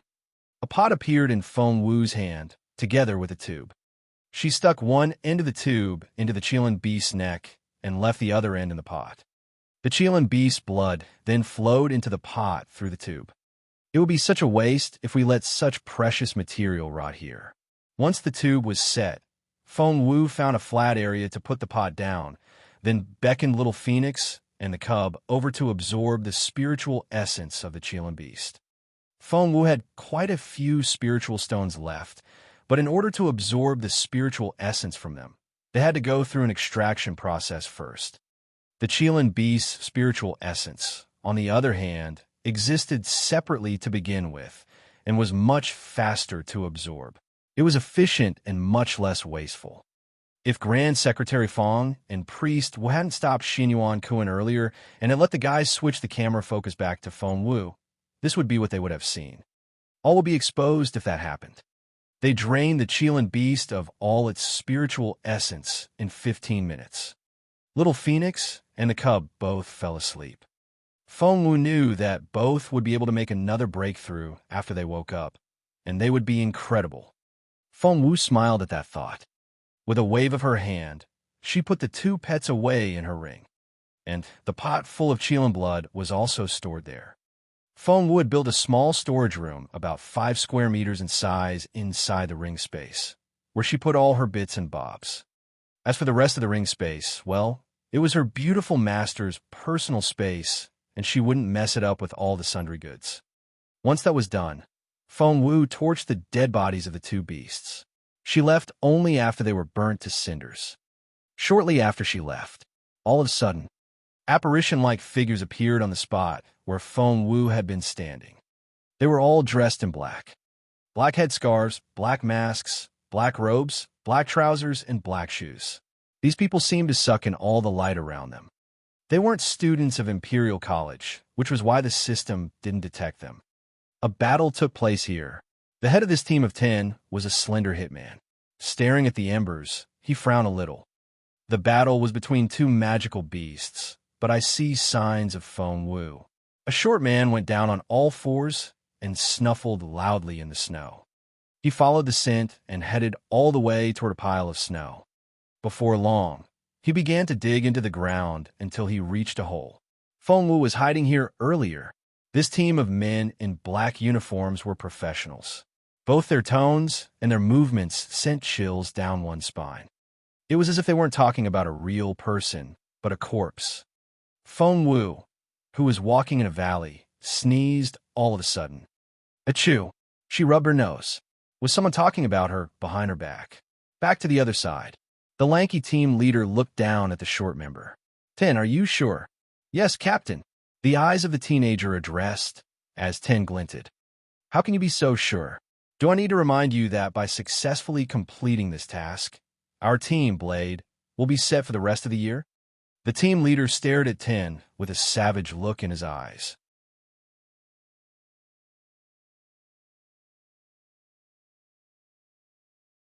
Chapter 790, Winter is Coming. 790, Winter is Coming. I can detect her scent here, and it's still quite fresh. That is to say, she hasn't been gone for too long. 10 returned his captain's gaze, his voice full of confidence. She was able to live through a fight between two magical beasts. She doesn't look like a cripple to me. The team leader grinned ominously. 2 said in a casual tone, a cripple wouldn't have been able to stay alive in Zone 2 for 3 days. That alarmed all the other members. The team leader grinned. The employer made a side note on the contract and suspects that she has regained her cultivation ability. Guys, once this job is done, we're set for a whole year. Are you in or not? We're in. Good. We're moving out. They had been flying low for 3 days, searching every inch from Zone 5 to Zone 2. Finally, they were closing in on Feng Wu. Feng Wu had no idea that a team of hitmen was coming after her, let alone that this team was able to evade detection by the system and enter Proud Snowfield without raising the alarm. Feng Wu checked the map in her head. She frowned a little. If she was guessing right, a team of over 50 members was headed for Zone 2 in the direction of where the two beasts had fought.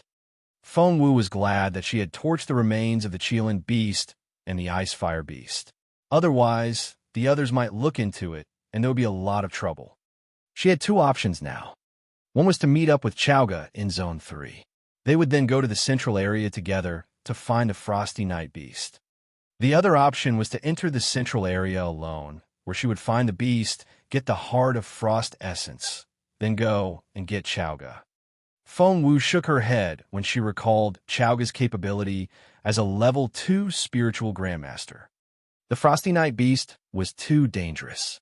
Feng Wu would have to look after Chowga, and might be distracted if Chowga went with her, which would put Chowga in even more danger. Thus, Feng Wu decided to go by herself. Once that was decided, Feng Wu ducked her head against the wind and snow and hastened on. She ran into a sudden snowstorm on the way. The weather wasn't suitable for traveling anymore.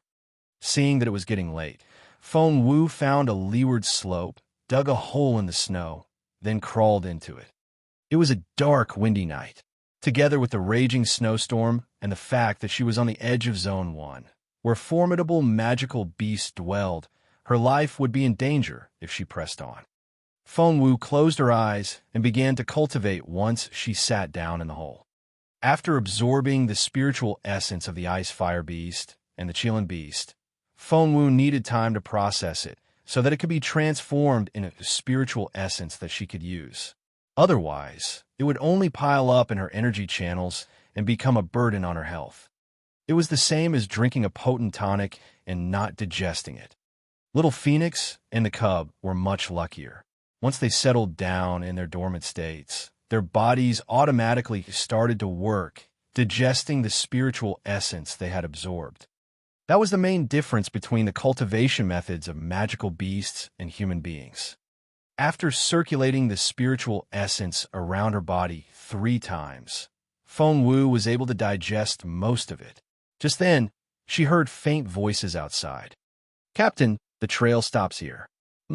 I followed Feng Wu's scent all the way until we reached this spot. It has disappeared. With the wind and snow, any traces of her would have been blown away immediately. "Are you sure Feng Wu is here?" "Yes, upon my life." The conversation continued.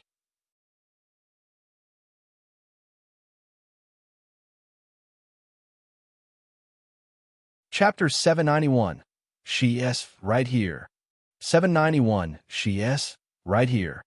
Feng Wu woke up in the hole as soon as she picked up on the conversation. Someone was hunting her down, and they had followed her here. What is going on? Wait. Tin let out a soft cry. What?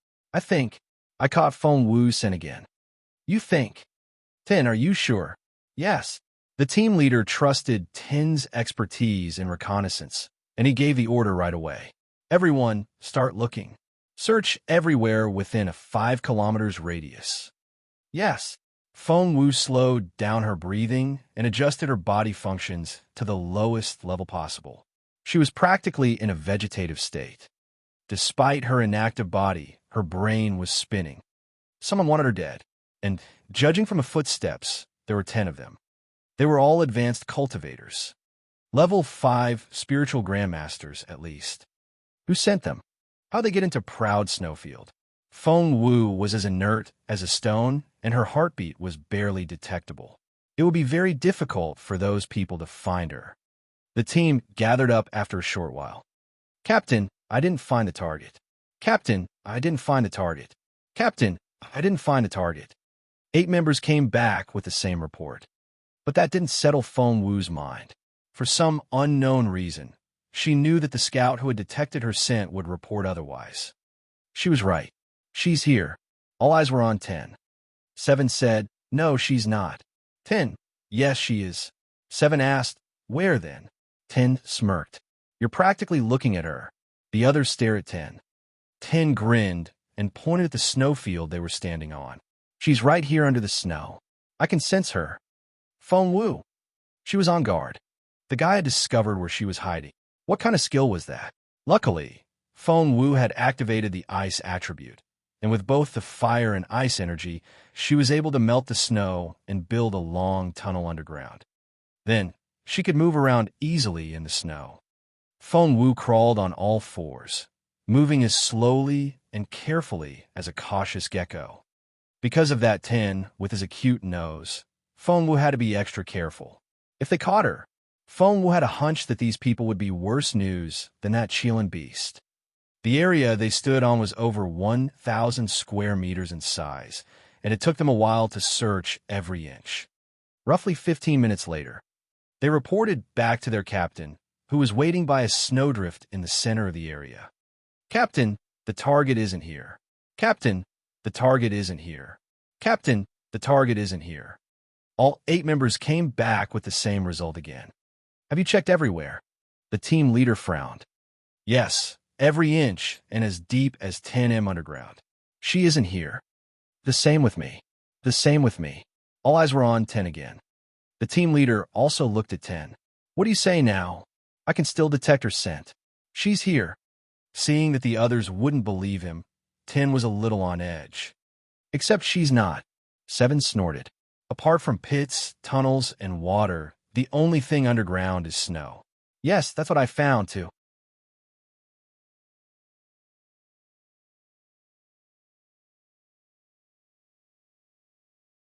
Chapter 792, Deception. 792, Deception. All of a sudden, 10 turned his sharp gaze on the rest of the team.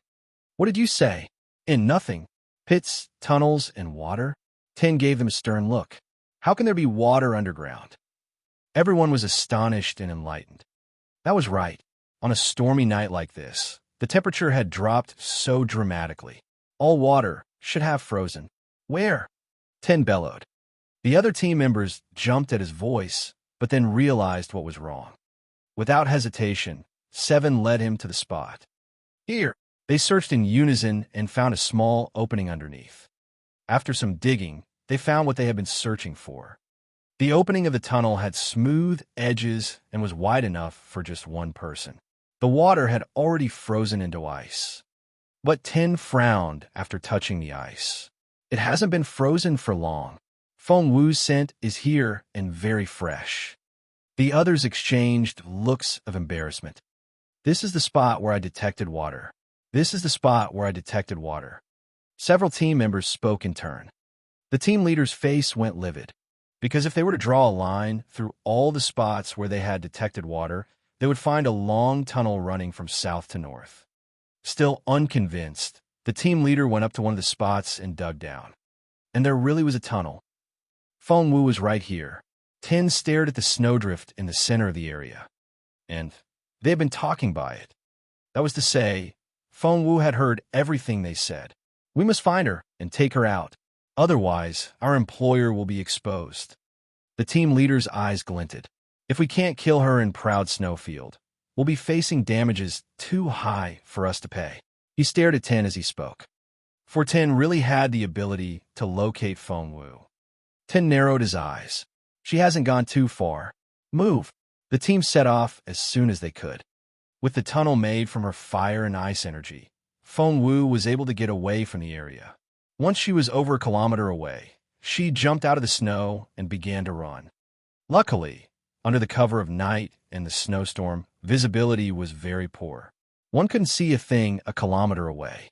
Once she was out of the tunnel, Feng Wu quickly erased all her tracks before running in the direction of Zone 1.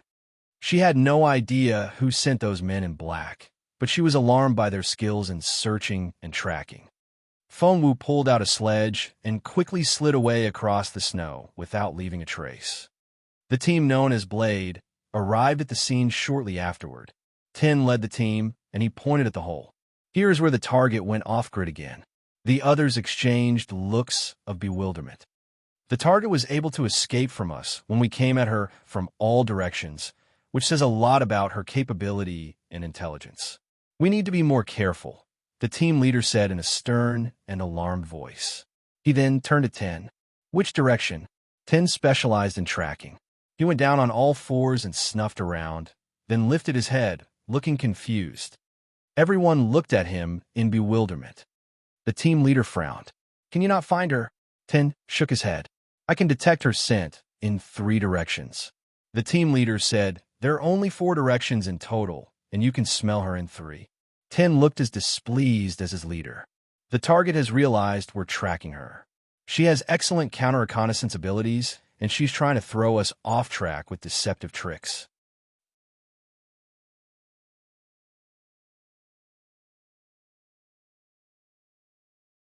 Chapter 793, Ambush. 793, Ambush. Feng Wu moved swiftly in the snowstorm and headed directly for Zone 1. She had indeed split her tracks into 3. Little Phoenix, the cub, and she herself were running in 3 different directions. Both pets had been smeared with her blood, making sure that 10 could smell her scent. She was right. The team leader stared at 10. Which one? 10 closed his eyes to heighten his senses, but shook his head in the end. I can't say for sure. Which direction is the most likely, then? North. Good. The team leader narrowed his eyes and made a decision. 2, 5, 10. You 3 follow me to the north. 3, 6, 9 to the south. 4, 7, 8 to the west. Once the tasks were assigned, Blade moved out. They ran into the snowstorm after their targets. 10 grew more certain as they moved on. The target is in this direction. The team leader was elated. Good. The night was dark and the wind howled. It was the darkest hour before dawn. Standing on a mountain peak, Feng Wu could see the enemy that was chasing her. However, the blue dots representing magical beasts were still a long distance away. At the current speed, she would be outrun in 10 minutes. A solemn look flickered in Feng Wu's eyes. She couldn't just stand around and wait for her doom. She had to save herself. Zone 1 was right ahead, and she spotted a dilapidated temple. In this world of ice and snow, even a worn-down temple could bring hope. Feng Wu entered the temple without hesitation. The outside of the temple was in disrepair.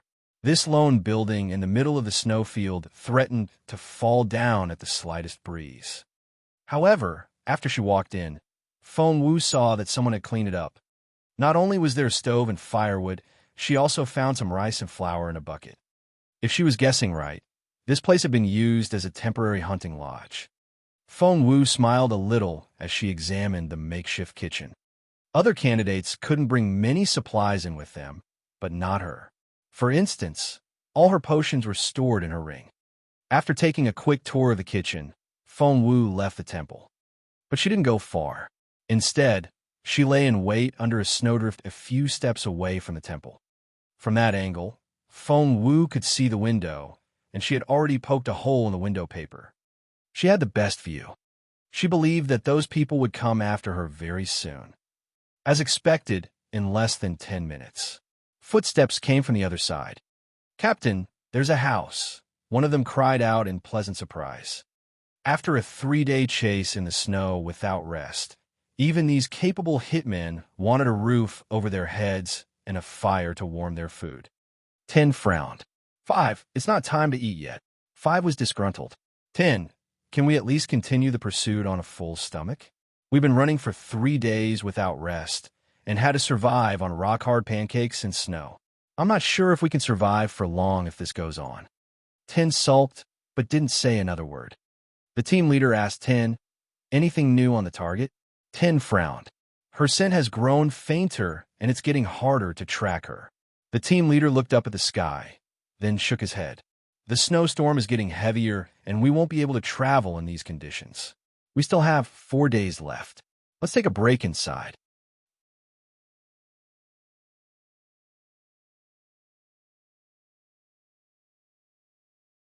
Chapter 794, A Perfect Plan. 794, A Perfect Plan. The captain had spoken, and the rest of them had to obey. Moreover, everyone except for 10 wanted to get some rest inside. Hiding in the snow pit, Feng Wu watched as the men entered the temple. Only then did she let out a breath of relief. She had held her breath in order to avoid being detected by 10. Looking at the closed door and the orange flames through the window, Feng Wu smiled a little. She rejoiced at her good luck. Luckily, she had cleaned up all her wounds and changed into new clothes, or 10 might actually have caught her scent just then. Feng Wu was almost sure that her blood was the reason that 10 had been able to track her. Inside, they saw the inside of the temple after the fire was lit. Not only was there a bedroom, the place came with a kitchen as well. And there was rice, flour, and firewood. 5 cried out in surprise. I see rice and flour. Gosh, what a blessing in lousy weather like this. Quick, let's cook some rice. 2's eyes lit up. I think I saw some cured meat hanging on the wall on our way in. Meat! All eyes widened at the mention of meat, and they reminded one of the eyes of hungry wolves. Ever since entering this terrain, they had survived on pancakes harder than rocks and colder than ice. They thought they were going to chew their teeth off. The thought of meat was most wonderful. I'll go get it. 5 rose to his feet in excitement. 10 wanted to go, but 2 stopped him. Let 5 do it. He's looking forward to it. 10 frowned. We're in the middle of nowhere, and there's firewood and rice in a dilapidated temple. Don't you find that strange? The team leader shook his head. I've checked. The dust here suggests that no one has set foot in here for at least a month. Don't worry. 10 frowned. Something was nagging at him. He headed out. Where are you going? The team leader shouted after him. I'll take a walk outside. Maybe I'll find some leads. 10 then left the temple and headed north. The team leader shook his head. That guy's way too careful. 2 shook his head as well. It's one thing to be cautious, but he's overdoing it. The team leader and 2 used to find cooking a menial job, but they forgot all about that now. One lit the stove while the other put rice into a pot. Both enjoyed what they were doing. Outside, Foamwood put the meat there as bait. She was waiting for someone to come and get it. She was ready to kill. Foamwood planned to kill 10 first before moving on to the rest of the team one at a time. However, 10 had left, and 5 was here instead. Well, 5 would do, as long as she could get close to the team. 5 was reaching for the cured meat when what happened was quicker than words could describe. Foamwood grabbed 5 by the ankles and pulled him into the pit. Before 5 could make a sound, Foamwood hit him in an acupoint, which silenced him right away. 5 glared at Foamwood until she knocked him out with a strike to the back of his neck. Without hesitation, Foamwood stripped the guy and put on his clothes. Instantly, Foamwood became the new 5. Fortunately for her, members of Blade all wore masks. All Foamwood needed to do was make some changes to her movements and her eyes.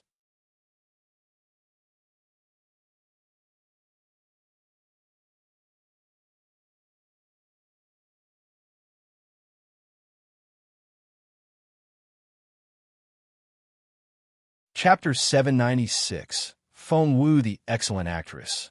796 Foamwood the Excellent Actress. At that thought, Foamwood smiled a little. However, the mask shielded her face from the team leader, and 2. The team leader shook his head as he watched Foamwood go out. 5 isn't sharp enough. If he doesn't improve soon enough, 10 is going to replace him. 2 nodded. 10 hasn't been with us long, but he's decisive and relentless. And he's an excellent cultivator, too. He's got a lot of potential. The team leader smirked. Too much potential, actually. 2 darted a strange look at his captain. Was the guy threatened by the newcomer already? Foamwood headed north after she left the temple. She had taken note of the direction 10 had headed in when the guy left earlier. Foamwood planned everything out from the very beginning. And everything was proceeding according to plan. She kept heading north. 10 knew how to track people, and so did Foamwood. And she was unmatched in her counter-reconnaissance skills. 15 minutes later, Foamwood spotted 10 in a valley. Crouching down next to a pile of snow, 10 was lost in thought. What's bothering you? Foamwood patted him on the shoulder. 10 threw a dirty look at 5, then went back to his pondering. Got a lead. Foamwood sat down with her legs crossed and asked in a casual tone. 10 ignored her. Captain wants you back. The meal's ready. You coming? Foamwood mimicked the way 5 spoke, and she was doing an excellent job. She could fool just about anyone. It's strange. Finally, 10 began to speak. How so? The track stops here, 10 said to himself. Foamwood was here, and I could detect her scent. But where did she go? She ran away, no? But in which direction? I can only find traces of her coming here, but not. I see. 10 smacked his thigh. She went back. She doubled back to the temple. Foamwood's hiding in the temple. HNGH. Before 10 could finish what he wanted to say, a sword pierced through his chest. It went in through his back and came out through his rib. Blood dripped from the tip of the cold blade. The pain was excruciating. 10 desperately tried to turn his head. But, whoosh, the sword twisted in his chest. It hurt. You. 10 cried out in disbelief as blood gushed out of his mouth. Drawing back her flaming sword, Foamwood watched as 10 fell to the ground. She smiled a little. You're... 10 struggled to speak. Foamwood, you're very smart, but it's too late for you. Foamwood darted a glance at him. 10 was overwhelmed with emotions. After searching for Foamwood for 3 days, he had finally found her among the team members. What would happen to the team now that he was gone? 10 found the idea horrifying. However, there was nothing he could do now. His life had come to an end. Foamwood darted another look at the dead body, then began to smear 10's blood all over herself. By then, the team leader and 2 had probably finished their meal, so Foamwood began to run toward the temple. Captain! Captain! Captain! The feigned panic in her voice carried very far in the wind. The team leader and 2 were talking about Foamwood, and they rushed out as soon as they heard her shouts. Thump! Feng Wu fell to the ground and rolled around in the snow. It looked like she was barely breathing.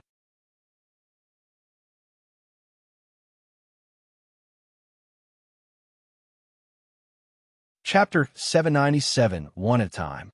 797, one at a time. The team leader rushed over to 5 with a frown. Feng Wu's acting was very convincing. The team leader was about to check her pulse when she gripped his hand. I'm all right. Go help. 10. Quickly. Her cover would be blown if he checked her pulse now. 10. The team leader's pupils contracted. He then dashed off in the direction Feng Wu had pointed in. He called over his shoulder, 2, look after 5. 2 took Feng Wu's hand after the team leader left. Let me have a look. He immediately realized that something wasn't right. The hand was too smooth and too fair. It looked like a girl's hand. Why would 5? Wait. The idea had only just struck 2 when a dagger was buried in his chest. Thud! The blade pierced his heart, and the tip came out of his back. 2 stared at Feng Wu in disbelief. Thump! He struck down at Feng Wu. A dying strike could be lethal. Luckily, Feng Wu was prepared. She had fled the other way as soon as she stabbed the guy. 2 missed his target, and his palm landed on the ground. The impact created a deep pit in the ground. By then, Feng Wu had gone round behind 2, and she kicked him into the pit he had created himself. Thump! Feng Wu pulled out the dagger. The blood was everywhere. You're Feng Wu. 2 was anything but dumb, and he saw the light right away. Feng Wu grinned. Those were 10's last words, too. 10. 10. Yes, I've killed him, too. Feng Wu smiled at him. Feng Wu had nothing against these people, but they were trying to kill her for money. She would be the dead one if she didn't strike first. 2 looked despairing. He had never expected that a simple task like this would get him killed. He died shortly afterward. Feng Wu filled the pit with snow. The team leader was the only one left in this group. That guy was a very capable cultivator. Feng Wu couldn't tell exactly what his level was, but she knew that she wouldn't be able to beat him even if she made it to level 6. Although she had poisoned the firewood, judging from the team leader's movements, the poison hadn't taken effect yet. If she tried to take him out now, Feng Wu would be the one who was killed. 5. The team leader returned with 10's dead body over his shoulder. Seeing 5 on the ground, he rushed over and tried to shake him awake. Feng Wu thought she was going to have a concussion from all the shaking when she opened her eyes. Captain, where's 2? Isn't he with you? Feng Wu. Feng Wu ambushed us. 2 went after her. Feng Wu slowly rose to her feet, swaying a little. How are you doing? The team leader looked pissed. 10, the scout, had been killed. It was only natural that he was displeased. I'll survive. Feng Wu gritted her teeth. She couldn't afford to act too weak now. Her cover would be blown if the team leader checked her pulse. The team leader nodded. Where did they go? Over there. Feng Wu pointed to the west. Feng Wu was injured, and we knew right away that she wouldn't get very far. That was why 2 went after her. I think we'll hear good news very soon.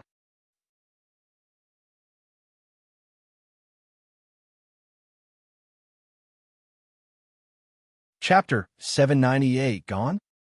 798 gone. The team leader frowned. Take 10's body into the temple. I'll go find them. He dashed off after that. Watching the team leader leave, Feng Wu smiled a little. The team leader pursued with caution, but he couldn't see 2 or Feng Wu anywhere. This wasn't right. Wasn't Feng Wu supposed to be badly injured? Catching up with her should be a piece of cake, but where was she? The more he thought about it, the more doubtful he felt. He turned around and headed back.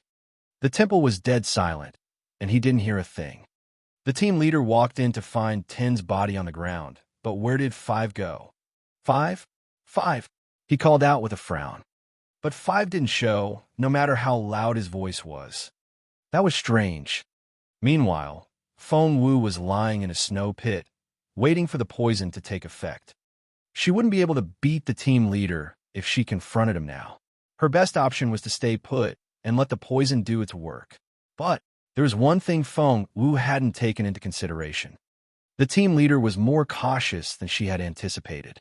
After all, he was the team leader of Blade, which was proof enough of his intelligence. He looked back on what had happened so far, from 10 leaving and 5 searching for the guy, to 10's death and 2's disappearance. Then something just didn't feel right. What was it? The hands. The team leader swayed a little. There were old scars on 5's hands, but when 5 grabbed his hand and told him what happened to 10, those hands didn't have a mark on them. That wasn't right. When had this feeling started? After 5 went out to fetch the meat. At that thought, the team leader felt all the blood rush to his head and his mind went blank for a second. This was bad, really bad. He forced himself to calm down, then drew out his sword and scanned the entire area around the temple with his spiritual essence. It was a very energy-consuming move, but that was the last thing on his mind. He sensed something abnormal under a pile of snow by the wall. He threw his sword in that direction. Thud! Fueled by spiritual essence, the blade pierced all the way into the snow pile, the hilt included. The team leader grinned grimly. He jumped over to the pile of snow and dragged the person out. Feng Wu, there you are. However, his pupils contracted when he saw the person's face. It wasn't Feng Wu. As the leader of the team, he had seen 5 without the mask on. Right now, his sword had pierced 5 through the heart. The team leader was speechless. He killed 5. He was completely baffled. Poor man. He couldn't have expected Feng Wu to put 5 back into his outfit already. This was way she had only knocked 5 out instead of killing him right away. As expected, the team leader walked into the trap. Staring at 5, whom he had killed, the team leader thought he was going to pass out. 5 hadn't been replaced. That was to say, he had gotten everything wrong. What was going on here? Feng Wu's interwoven stratagems successfully befuddled the team leader. All of a sudden, he gripped his chest as he felt a throbbing pain in his heart. That was... The team leader's face turned livid. He realized right away that he had been poisoned. Shit. Although he didn't know what it was, he didn't let his guard down. Leaping into the air, he jumped out of the window as swiftly as a swallow. He then dashed off and was soon out of sight. Feng Wu was speechless. You're tuning in to the Warrior Lore YouTube channel. Don't forget to subscribe and join us on this journey to catch the most captivating stories.